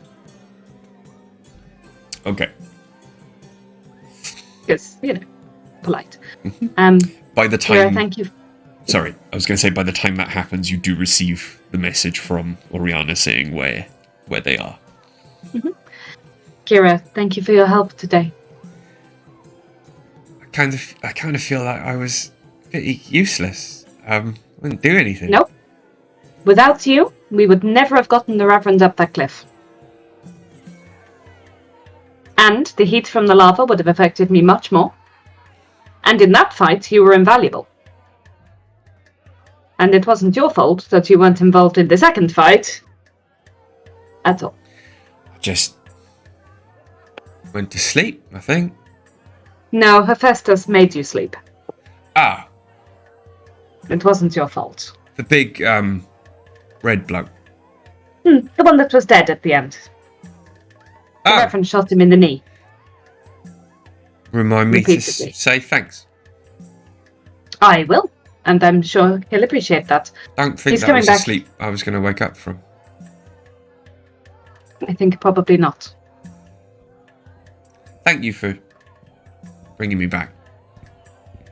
I don't think that was me either. I think it just happened. I mean, here. It's Oh! kind of I like wasn't going to leave you there! it's kind of like home. It wouldn't be the first time I've been left in a strange place for a long time. I wasn't going to leave you in Hephaestus's forge. Thank you. Or anywhere else if I can help it. If I'm alive, you're coming with me wherever I take you. If I'm not alive, I really can't be held responsible for my decisions. Thanks. And I'm gonna pat the armor on the waist because it's all I can reach. Okay. I'm going to catch up with everyone now. But Aurelia's here, and you should be okay. Wish you could come for a drink, and then I'll take off and fly to the bar. Okay. The people at this point being like, "There's lots of people flying overhead today." There are. Yeah, but most of them haven't really flown about before now. So it is very much like, I think, a quote or something we said last night. It's like, if I had a drachma for every flying person I've seen today, I'd have 3, which isn't a lot, but it's weird that it happened 3 times in quick succession. But yes, you do make it to the bar pretty much timey-wimey travel time, pretty much around about the same time as Natasha reveals herself and speaks to Oriana. So as you are lighting your pipe then and getting ready for a wait News. of however long from Dice does land next to your table, kind of retracts the silver wings. Bonjour. And Natasha kind of looks up at you. So do we all have wings now? Is this just... Oh, actually, yes. Well, sort of. But yeah. Hi, by the way. It's a really easy way to get around. Definitely simplifies things. We also have an airship still, but you've met her. Her? Sure, she's a dragon. Mm-hmm. Okay. It's a long A gold story. dragon. She doesn't look like she disbelieves you. She's just like, at this point in your relationship with Natasha, she takes anything you say as read. I'm sure she'd love to meet you. She likes new faces. You know, she was dead for quite a while, so She likes to see people. As all dragons are.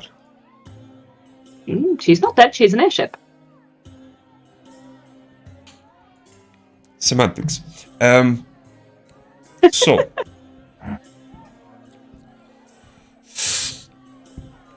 one of the reasons I was sent, of course, to Gracia was to recruit a powerful ally.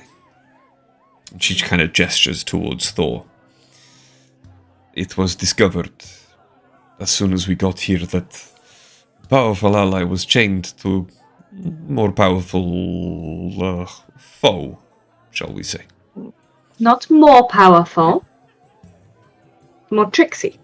I don't think it was a power issue. I take It would be disingenuous to Thor. I take it now the chains have been removed. More powerful foe is no longer with us.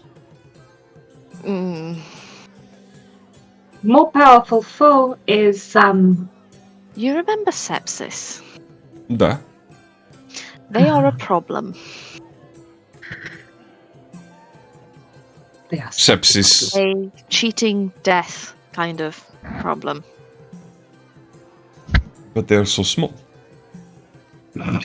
size isn't everything. It's very compact evil. Like chili pepper. Yes. Smaller, hotter, yes? Yes, but less endorphin inducing, more dread. Sepsis is very powerful, and it was Sepsis, I think, who killed Ace today. But they... What? I said what I said. Oh, yeah, this happened to... I just point Ace, this happened today. You died. Yes. Yes, she gave good sacrifice to me. And saved my life. And was rewarded by my father. And Thor just drains his drink. Calls for more. You realise that all of the jugs of ale and mead now on the table are empty.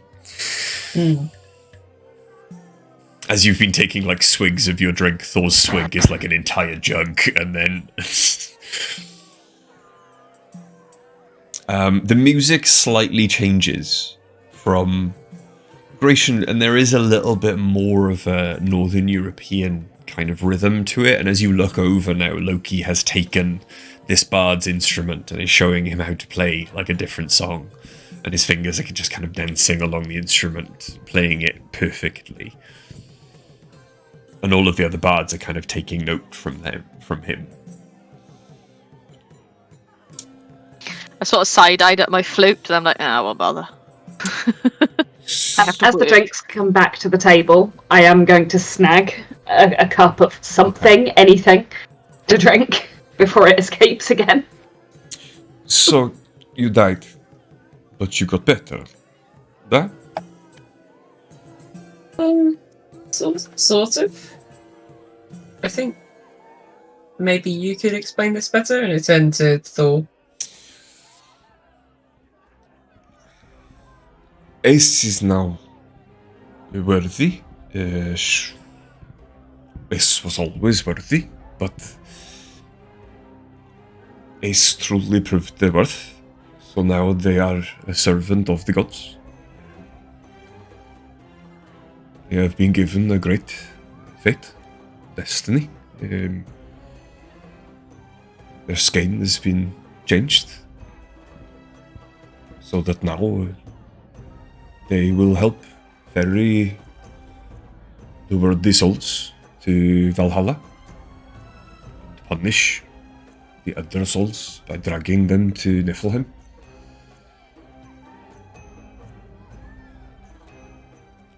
Natasha looks like that didn't answer any of their questions, but just kind of accepts what Thor has said, turns back to you. We have found them.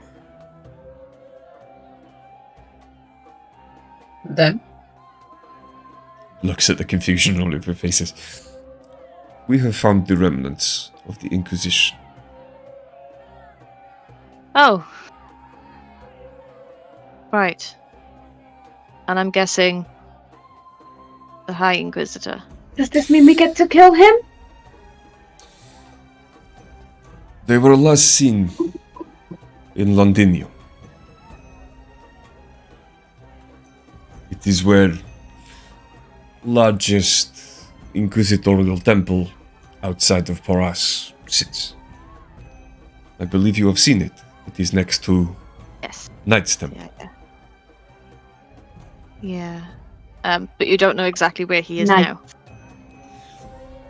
When last we heard, taken residence in Temple in Londinium. I might be able to confirm that for you. We have agents traveling from Paras to Londinium, but how would you do so from here?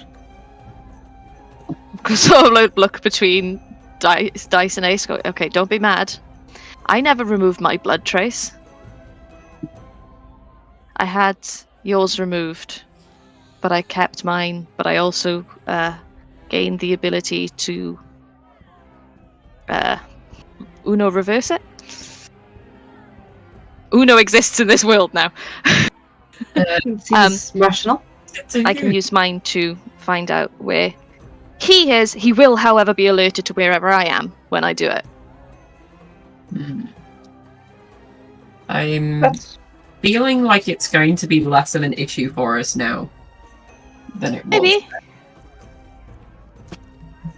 I don't know, the guy's still a bastard. But, Ari, if you feel like it was the best course of action, I'm not going to be mad at you. That's... I just What?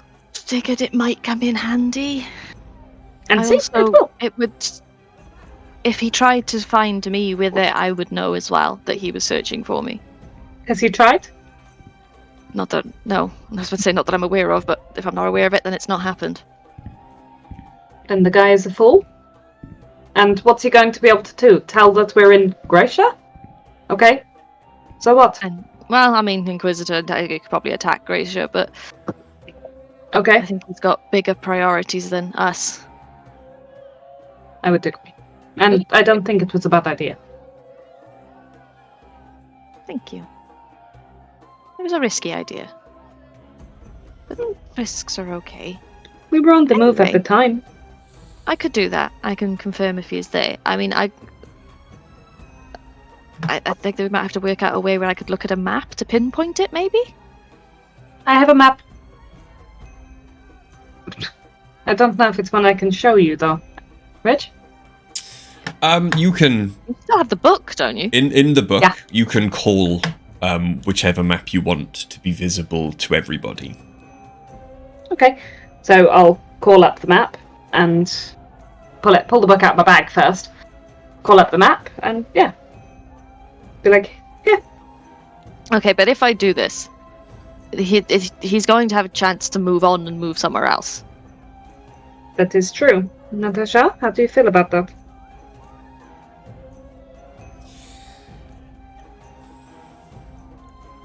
When last we had notice of him, it was the fortifying position.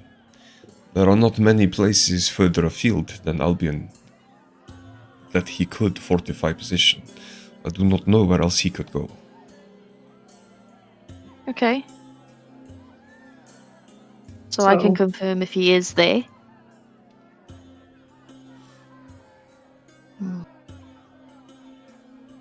Little nervous to do that. I just chugged down the rest of my wine. Like, nope. Oriana. Yep. You have an instinctive knowledge of how this connection works. Yeah. You will be able to see him, at least through his eyes, as if you were using a scrying spell. You will know his surroundings. If you have not seen them before, they will not be familiar to you, and you cannot pinpoint them. However, roll me an Arcana check. Amazing. 9? 9. Yeah. Okay. Can I help? You've known Oriana all of their life, and I have also Oriana's got an inspiration. and Oriana's granny. So yeah, you could help in your discussions. Okay. So Oriana gets advantage. That's much better. That's 17. All right. Granny had a different kind of magic to you growing up. Mhm. However, when you did used to leave the house at times you weren't supposed to go off and do things that Granny may not have wanted you to do, Granny always seemed to find you, or know where you'd been, or know where you were. Sneaky little. And one day, she did actually tell you, show you at least, how this would work, or how she did it. And there was a scrying spell that she would use with a crystal on her necklace. There'd be a map of Nidum. She could basically, while scrying, cause the crystal to rest effectively over where you had ended up or where you had been.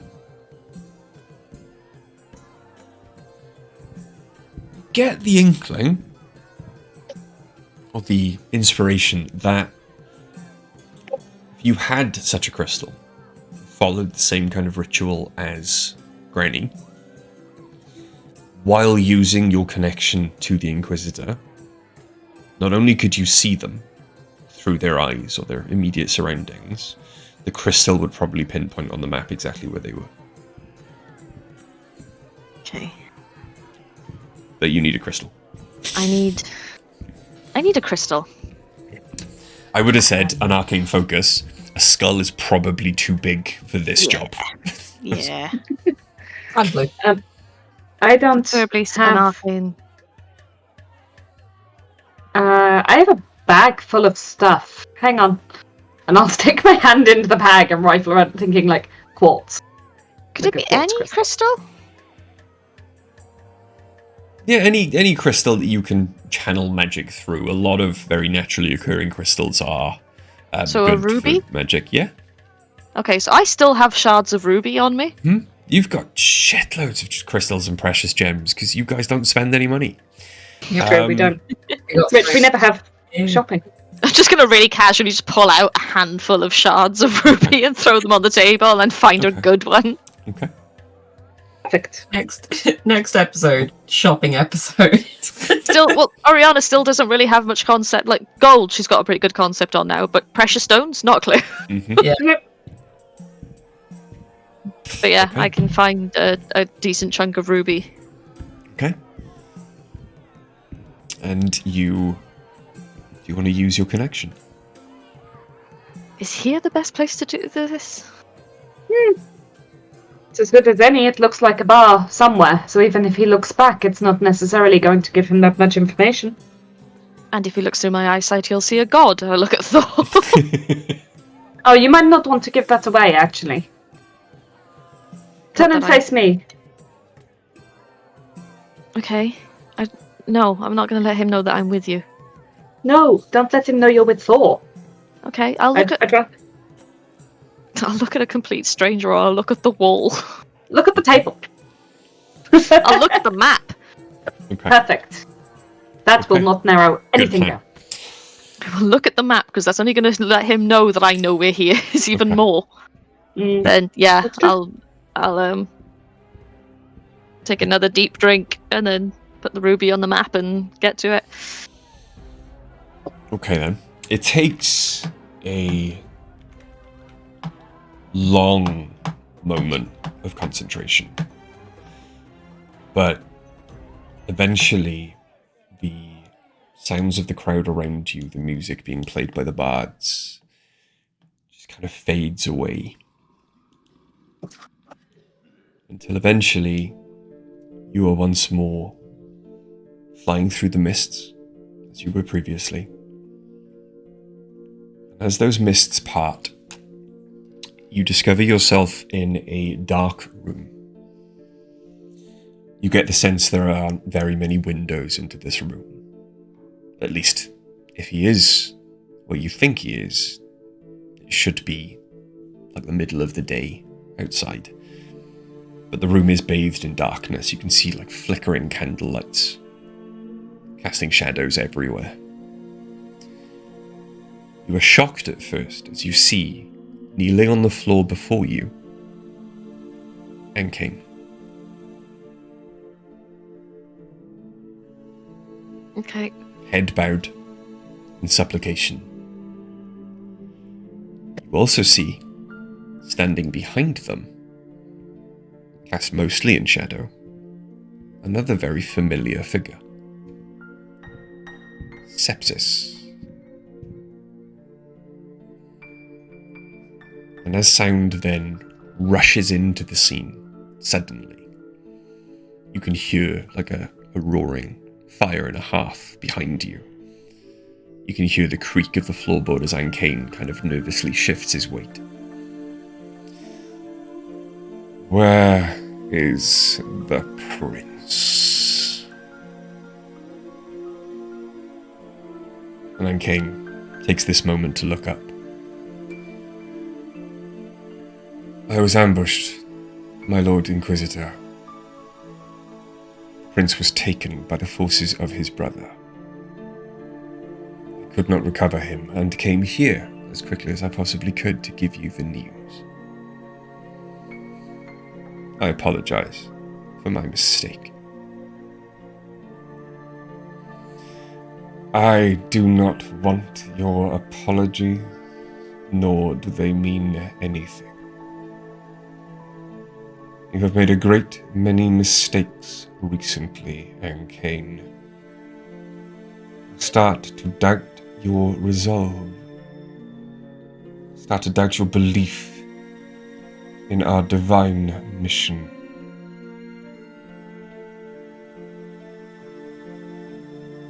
Do you need the darkness to envelop you once more?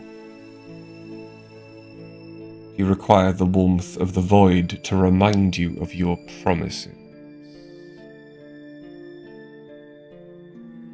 As Enkane looks up, you see a hand appear in front of your face to stop him speaking. Your vision whirls, and you see a shiny surface reflecting the rest of the room. Your eyes move towards it, until you see the reflection of the Inquisitor standing there.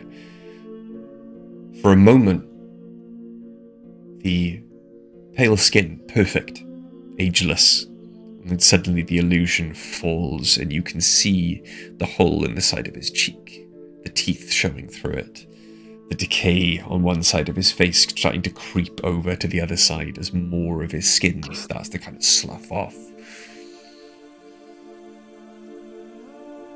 It has been a while. I wonder how good you still. Do I realise he's talking to me? Oh yeah. You still look like shit.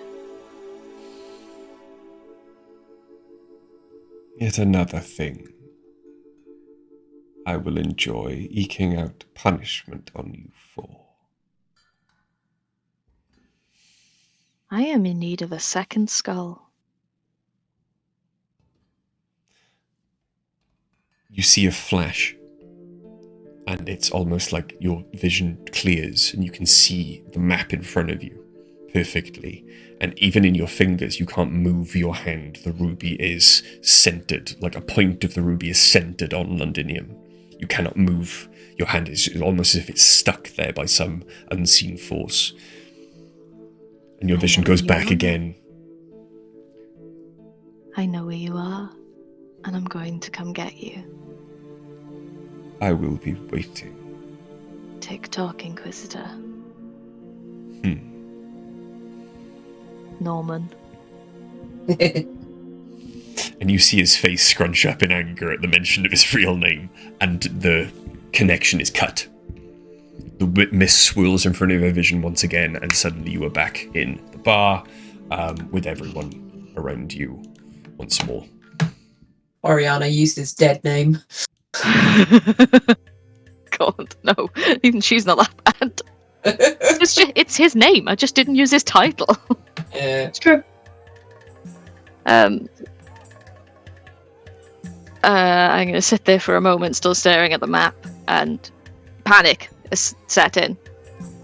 He's got Ankane. He has Ankane, and Sepsis is working with him.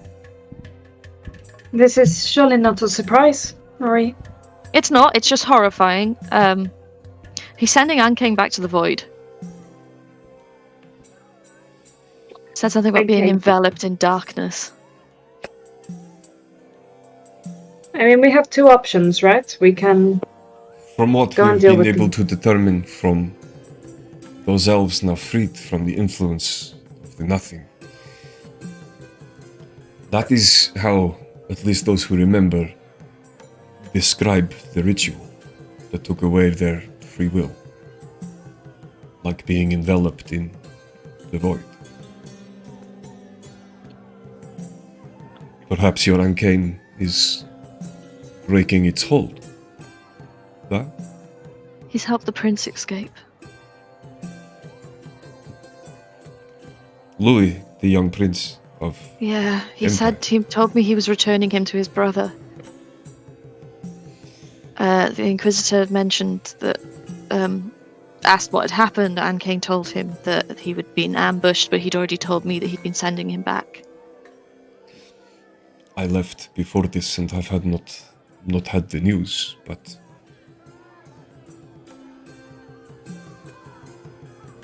I don't know what to do. Well, we can leave sooner. Let's go to... Where are we going? Do we need to go straight to Londinium? the council requests your presence in Paris. They can request what they like. Ariana, where are we going? It is on the way.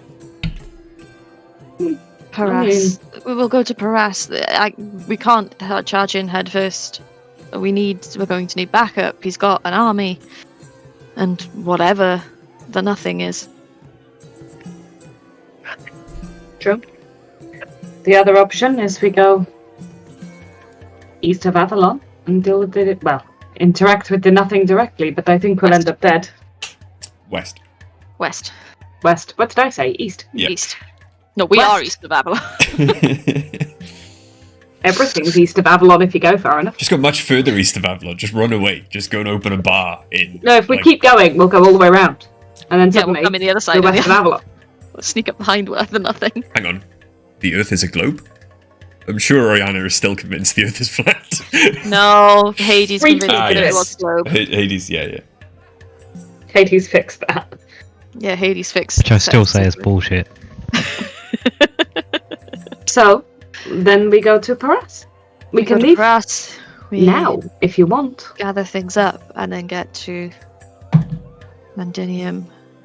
As much as I would like to drink and have a party, if you want to leave, we can leave. My mood has sort of been ruined. Natasha, will you travel with us, or have you got your own means? I have completed mission. I will happily travel back to Paris with you. Thor, you have no ties to Gracia now? You are right. I do not have ties to Gracia anymore. Brother! And the band loses a guitar player for a moment. As Loki immediately kind of looks over. North! And Loki goes, it is entirely too warm down here, I agree. Time perhaps to travel back to colder climes. And Thor just goes, we will travel, not. But We should pick up some alcohol for the boat on the way. Oh, Thor can make it. I am not traveling on boat. I will be much quicker. Well, we will be much quicker on our own. Well, you might not want to Gestures to arrive Loki. before us. That was all I was going to say. We will introduce you. I do not, Mostly because we're shit at finding people and you're not. do not need introducing. I am Thor. Sure, give the prince a heart attack. It'll be good for him. I have given many princes a heart attack over many thousands of years by turning up. Don't actually, he's nice. All right. Pretty sure he's going to marry the captain of his guard. It's really cute. Um, So cute. I can also perform weddings. I am a god. Kind of just. I slowly turn to look at Dice as well. Sarah Esham. If I ever get back to her. Well, we're going back that way. Sure, we'll stop off. Oh, wait, we don't know where they are. You have sending. They are in Nidum. Right, but we don't know where New Needham is because we weren't told in case. Actually, I'm not really sure why, but we weren't told. Actually, neither does the council. It moved. Again. Well, not the same as before. One day it was there, now it is not. I spoke to Sarah Hesh today. Yes, Sending Sarah routes Hesh across plains. tell you where they were. I didn't ask. Because there was big town. Now there is just empty grassy plain. I don't know. But I assume someone has a rational explanation for it. There's a lot Probably of magic Marcus. users in that village. What is rational? Probably Marcus. He probably You're knows flying better. an airship that is also a dragon and you have silver wings. This one is dead and you are looking more demonic by the day. It's what is rational. I know, isn't she pretty? And I hold her face. Come Yes. See it when the crown wakes up. Oh yeah, I have a crown now. I know, it is quite fetching. Oh, you see my new staff? And I just pull out the new staff. We should- should get back on the ship and get a move on. The gnomes are gonna... I don't know how they're gonna feel about this. Okay, meet us there. I want to explain to the nuns and to the Reverend what we're doing. Because he's having Oh, a God, good yeah. bad day. Maybe I he am wants a new going- mission in life? My brother and I will leave tomorrow. We could not travel with all that I have drunk. Just wait until the morning. Does he look drunk at all? Nope. Okay. Yep, How much he will drink. you're right. You should definitely keep going to make sure you really stocked up the tank. And also, I think Loki might be busy this evening. And you look over, and the male bard is now draped over Loki, kind of nuzzling their neck, and there is now a female bard who's also kind of... Loki's got the other arm around her. Yep, Loki looks busy. Some swines get all the luck. Let's go. One of those is probably for me. Lucky you. Or both. Loki seems in the sharing mood. He has a lot to make up for. Anna's just longingly looking at all of them now like, why? Could it be me? I want to be in that sandwich. I will meet you all back at the boat, and I'm just going to take off and go back to the boat and leave them behind for a minute. Yep, I'd start heading towards the airship, dragging Natasha with me. Okay. Ace? What about Clint? He'll follow. Clint will Me too. make on the way back. After bidding farewell to their uncles. Thor does stand when you do, Ace, Yeah. and places a heavy hand on your shoulder. hmm It is too early. Now, we cannot speak of it. But when you have done what you need to do for your friends, there is much you need to know about forever. Immortality can be hard on those who are not forewarned. Ace is gonna sort of give a little stern nod so that they know that they understand. They are probably a bit too overwhelmed to actually put that into words. Take care of them. I will. They are fine companions. They are Well- indeed. Worthy of Valhalla, if they want somewhere to go after. I'll certainly try and sell it. Maybe make it slightly less dingy and dark. Father is a bit of a skinflint. He doesn't like to have the fires too big. And he just squeezes your shoulder a bit. And you can almost feel like the metal pauldron like almost flexing under his thumb as if he could just press through it. But he just kind of pats you and wanders off to find his brother. Loki does take a moment, like in the sandwich that he's in, to again kind of wink at you from across the bar and nod with a shit-eating grin on his face, as if everything that has transpired so far was exactly what he'd planned and everything was, his fault.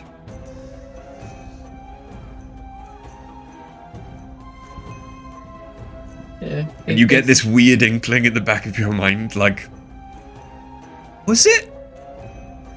No. And just gonna leave. Yeah. There's probably something in the bro code about bedding your friend's uncles, isn't there? It's probably best that we're just walking away. You get a little voice in the back of your mind that sounds suspiciously like Loki going, nope. You would think that.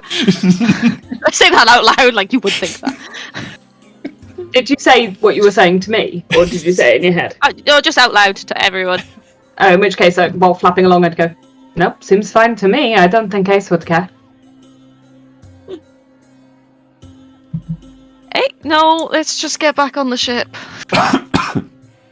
Hey, Better God another day. maybe if Loki shows up on the boat, mysteriously, you could have a good night. He tends to listen to everything. Just saying. Let's just get on the boat. It's been so long. It doesn't take you all too long then to get back to the boat.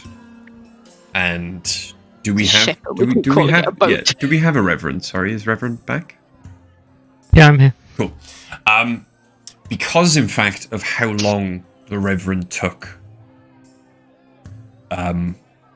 just contemplating their future in the forge and around the lava cave, probably get back to the boat around about the same time.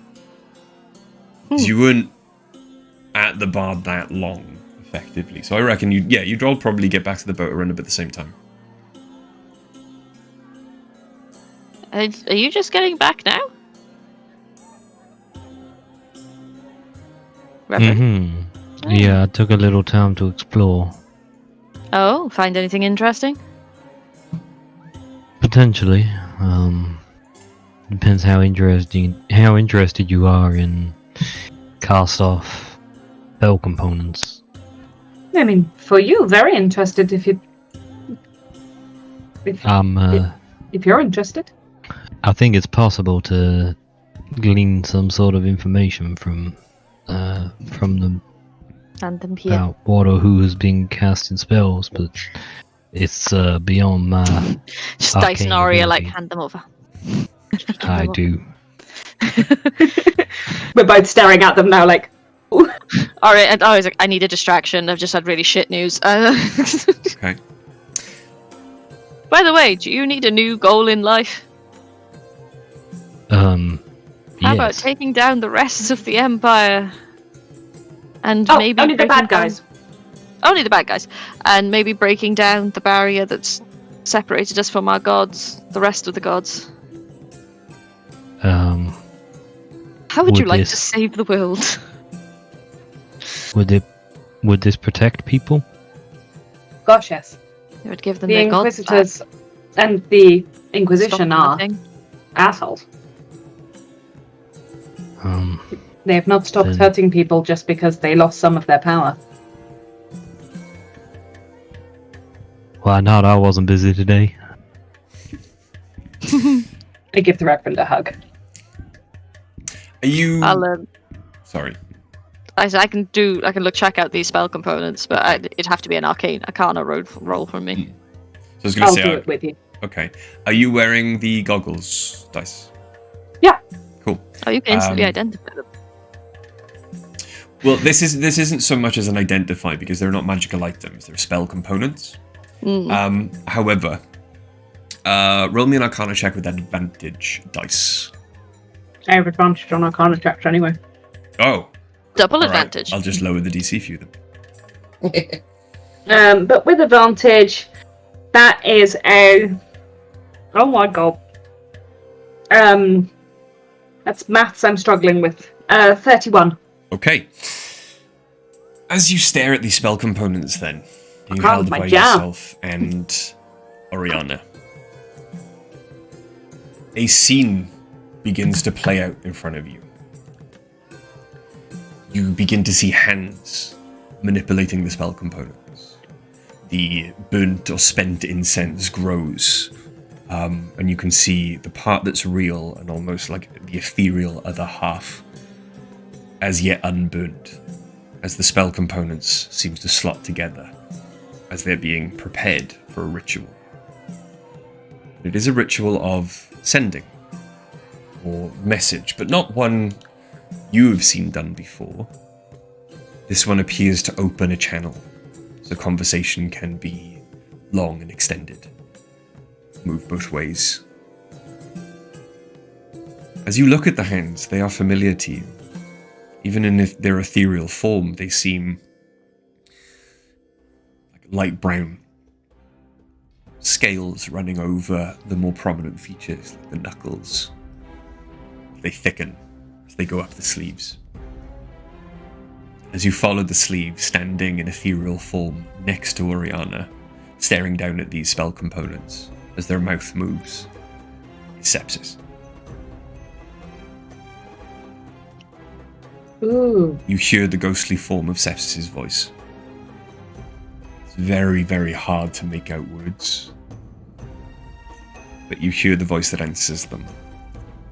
And again, even though it is hard to make out words, you do not need words to recognize the cadence, to recognize the feeling of someone walking over your grave that comes over you, as this voice causes a visceral reaction in you. As the incel talks. As the Inquisitor talks.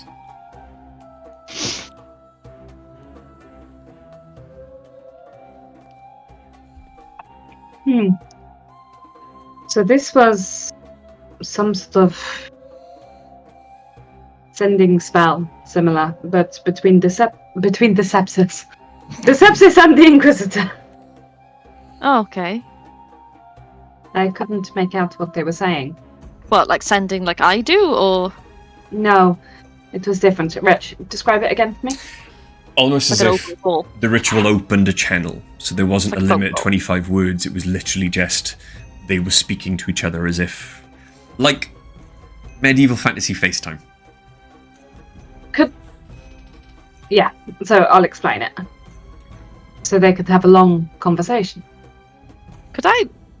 This is probably cheeky. Seeing I can see all the spell components, could I learn how to do that? Interesting. Probably. With a bit of downtime. Well, for example, you're traveling hundreds of miles across a continent to go somewhere with someone of, again, another arcane of arcane nature whose speciality was constructing new magics. You could probably both learn how to do it. Hey, But it guys, would- let's learn how to FaceTime. It would take you both like a little bit of time to maybe, put it back together, get the spell right. But yeah, you could probably both learn how to do it. I can probably make it easier, actually, because I've seen how all the components were set up when they were whole. And I have some of this stuff on me. And you could probably, at least, Dice, with that Arcana roll, and the aid of these goggles could probably make your sending stones do this. Ooh! That would be so Oh fun. my god, the cell phone company we're setting up. We now do FaceTime. Would I be able to extend Next, it social to media. exist? Law book. Would I be able to extend this to existing ones that I'd created if I called them? No, you don't think so. If you got hold of them, yes. Oh well, still useful. So, starting tomorrow, we're learning this. We But needed a that's project. Just more evidence that Sepsis is working with the Inquisitor. I should have guessed sooner. I mean, it's very clear the Inquisitor is some form of power. Sepsis is some form of power. Sepsis is some form of power hungry. But also, when they left, they didn't seem like themselves anymore. And I don't know. I think they were. You know what? Wait. Rich, how much do I know about warlocks and where they get their power from? Enough. You know that like Or how they get there, yeah. you know how they get their power, but all of you do. So let's hypothesize then that Sepsis, their patron, their god, whatever, is the nothing. And the power they're getting is from them. They would actually be probably more powerful than the Inquisitor. Maybe. It depends What a on horrifying thought. who the nothing favors. Sepsis, I think. I don't know. I just... The things Sepsis is doing are so very powerful now. And they seem to be everywhere. They seem to be everywhere, manipulating gods. They're talking to the Inquisitor. They came to us and they took over us like that. No problem at all. Over you. We know... Alright, smart. Just throwing it out there. We know that Sepsis always wanted power. If the nothing is the most powerful thing at the moment, because the gods have been weakened by the separating of everything, then that's who Sepsis would have turned to. That would make him, or them, the nothing's favoured. But we also haven't seen what the Inquisitor is capable of. We'll just treat them both as equally dangerous at this point, okay? I mean, neither are good, but Yeah. honestly, Oriana, I They're think one our as bad big as the problem other. is Sepsis. Maybe. But, I think if we can kill let's not Sepsis, then also- the Inquisitor would be easier. well, yes, obviously Sepsis wasn't around. You know, if they didn't have each other, they're a couple made in hell. At least Sepsis doesn't have a predilection for tieflings. Or anyone, really. Yeah.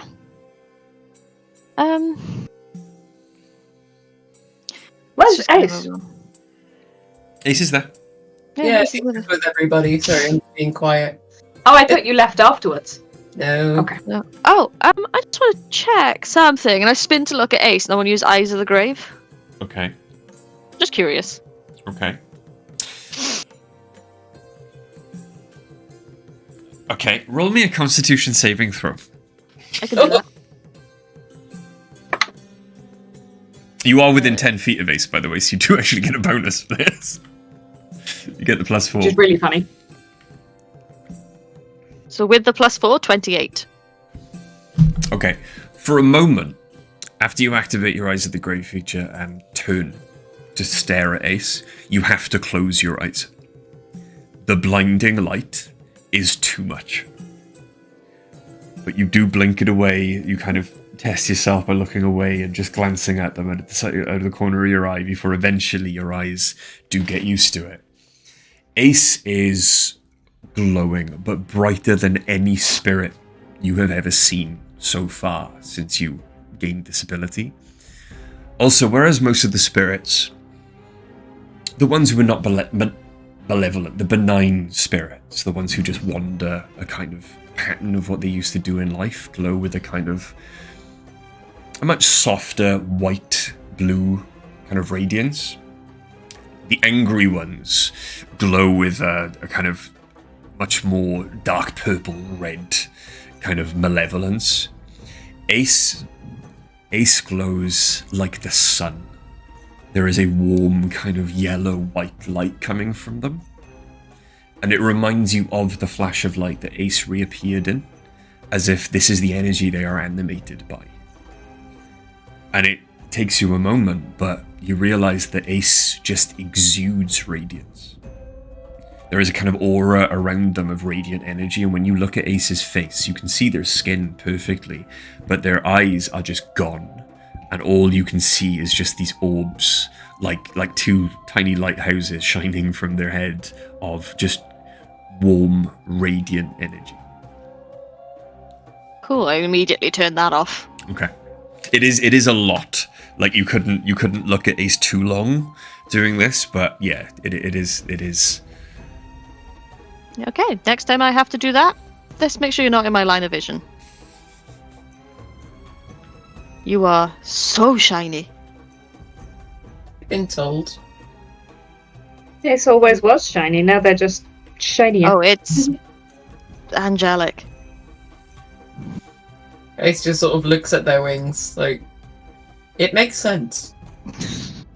Yeah, it does. Something you also notice before you turn the Eyes of the Grave off. The boat, or the ship, sorry. The entirety of the ship, every line, every rope, every sail, glows with the more benign energy, but it is a much more pure white, as opposed to the blue energy. It glows with a white spirit energy. Huh. Which you think I saw the ship's soul. Probably Aurelia. Yeah. Oh, I could also see Aurelia Aww. as the ship, but yeah, It's nice to know she really inhabits it. every single part of it. Good, because I can only imagine how hard it must have been for her prior to this. Yeah. Ace. I can hear you, Dice. I know. And you can hear a kind of smile in their voice as they speak to you. It's not like I was saying something bad. It must have been difficult being, trapped. Okay, so we set sail for Paras. 1 second, Ori. Ace, Yes. I'm really sorry you died. I know that you're okay and you're surprisingly healthy for being, well, not healthy. I know that you're okay. But I wish you hadn't died. Yeah. I kind of wish I hadn't too. But I guess this is the least bad it could have been from that outcome. Of all the dead options, this is the best. I mean, you're immortal. Yeah, I guess so. That's sort of the best outcome of dying. And I guess me and Pa can keep together now too. Oh yeah. See, that's true. When we find them, because they've disappeared too. Well, It strikes you all suddenly. It's like, oh yeah, Ace's pa hasn't aged for the entire time that we've known them. They've No, looked but neither's exactly Granny. the same. But Granny's a gnome. Yeah. They've got some insane lifespan. I'm not actually sure how old Granny is. I call her Granny. She could have been in her 30s. She always had that look, though, right? I'm going to give Ace a really big hug and go, we still love you, that are alive, and I'm sorry I couldn't save you. you don't need to be sorry. I really do. It's part of our little group, right? We look out for each other, and there was no one to look out for you today. We should probably rest while we. We should. Aurelia? Natasha, there is. Oh, sorry. There You is go. other rooms, or there's a massive bed in my room. I was going to say, is your bed not big enough? It most certainly is. But I do need to make sure I sleep tonight. Of course. Some of the night. Though I will need another room for him. And she points at like the stern of the ship and hopped up on the rail as far back and as high up as they possibly can be. Is Clint just kind of right? Would you come down here so I can give you a hug, please? I'm going to jump and fly, and as he's climbing down, I'm going to like hug him and knock him down in the process. Rugby tackle. And he like Rugby tackle in flight. he takes the hug. It is a pleasure to see you again as well. It's been a while. I pull it. You're still alive. Good. Good kid, Clint. Good what? Good kid, Clint. Okay. Aurelia, we need to go to Paras, if you don't mind. I have spent many days resting. Harass it is. Keen to get moving? I would not have left you behind, but yes. Are all of the nuns on board? Yes. Good. Okay. Whenever you're ready, then. Very well. Thank you. The ship begins to move immediately. I am going to head to my room. I drop Clint off at a room that's several doors down from mine. Mm-hmm. It is like Stick him in the room next to Ace. it is like mid-afternoon. Yeah. Yeah, that's fine. It's been a really long day. I've got 73 hit points. Okay. And very little spell slots left. As the ship rises up into the sky, then who's still on deck? Ace is probably still on deck. And the Reverend, but obviously he's occupied. As the ship rises up into the air, then, and you begin to make your way northwards, well, northwest towards Paras. Reverend. Isn't here currently. Isn't but Oh, here. no, sorry. Ace. Yeah. You notice, as the clouds begin to part, towards the west, the sky is dark. Roll me a perception check. Okie doke. It will take me but a second.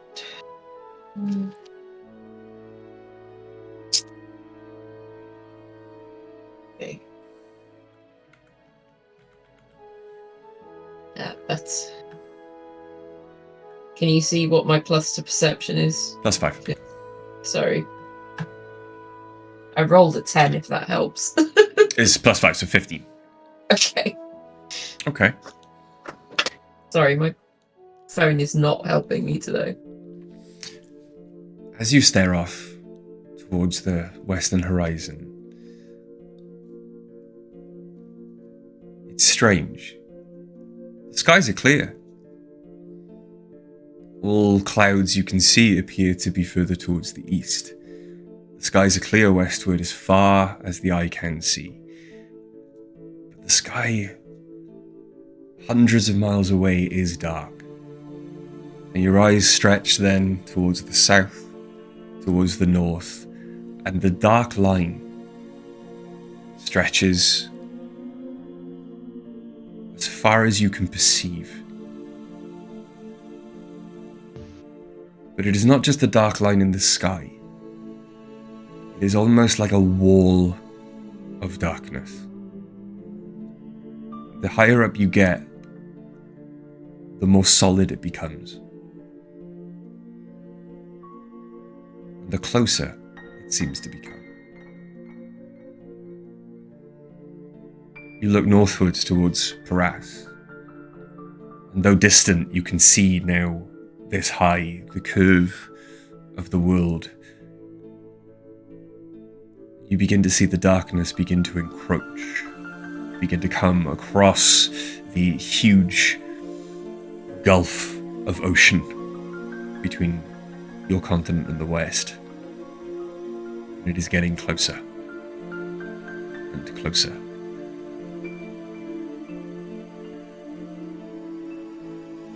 you have a horrible sinking feeling in the pit of your stomach. As your eyes glance at it, you can feel, even at this distance, the necrotic energy coming from this darkness. It would appear that the nothing is on the move. I am going to relay this to the team.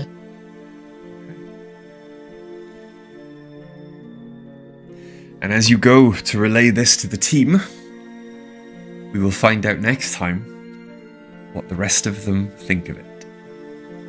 Okie doke. Because for now, it's 11:05. We're going to leave it there, I think, for this evening. After a lovely chat, lots of questions asked, lots of answers gained, lots more questions to be asked as you embark on yet another quest. I feel like we're getting towards the end of this, and it's making me sad. I really enjoy this campaign. Yeah. We'll see The how end you is never the end, is We'll- never the end, is we'll never see- the end. We'll see how you feel about me at the end of the campaign. Right? But yes, Wow. it is very much, I think, the last act of the campaign that you appear to be moving into. But we'll find out more next week on your travels back to Paris. Whether you make your way straight there or there is something on the way to distract you. Who knows? We forgot to sort out the vampires. There's a lot we didn't do. Yeah. Well, I say that, who knows? I know what's going to happen next week. But, yes, please join us next week if you can. It's Greg. It's just well, Greg's not here. It's Greg's birthday next week. It's Greg's birthday Yeah. next week. Okay, so we're not playing next week? We know. I think we should still be, but just so everyone Okay. knows, it'll be Okay. Greg's birthday. Greg's birthday next week. We've got a present. Got a present ready. It's Greg's birthday next week. We had the present ages ago, didn't we, Mel? But for this one, yeah, for you and Em, very nearly late. Yes, but we've got Greg's. But yes, Greg's birthday next week. So if we are playing, please tune in, obviously, so everyone can wish Greg happy birthday in the chat. But yeah, we've all, in fact, apart from Eddie, but doesn't actually go on Discord until 5 minutes before the session is due to start, we've all confirmed that tomorrow there will be When Glory Is Not Enough. So we'll all be back. Everyone's ready for it. Everyone's geared up and ready to go because, as I said, there are very few sessions now between this and the week-long charity event. But yes, please join us tomorrow night. Normal time, same place for episode, God knows, 20-something of When Glory Is Not Enough. We might have Tuesday. We're definitely going to have Spelljammer on Wednesday. And then we'll see if AD wants to run something else. But please join, obviously, our Discords or our socials. You can find out more about everything we run and when they're going to happen on there. And if you stick around long enough, we will rope you in to play something with us. So, yeah, I hope you guys enjoyed. I know I enjoyed running it, as always. But, as always, thank you to those who have watched. Thank you very much to those who will watch. Take care, stay safe, love you guys, and we'll see you next time. Bye. Love you, bye. Good night, everybody.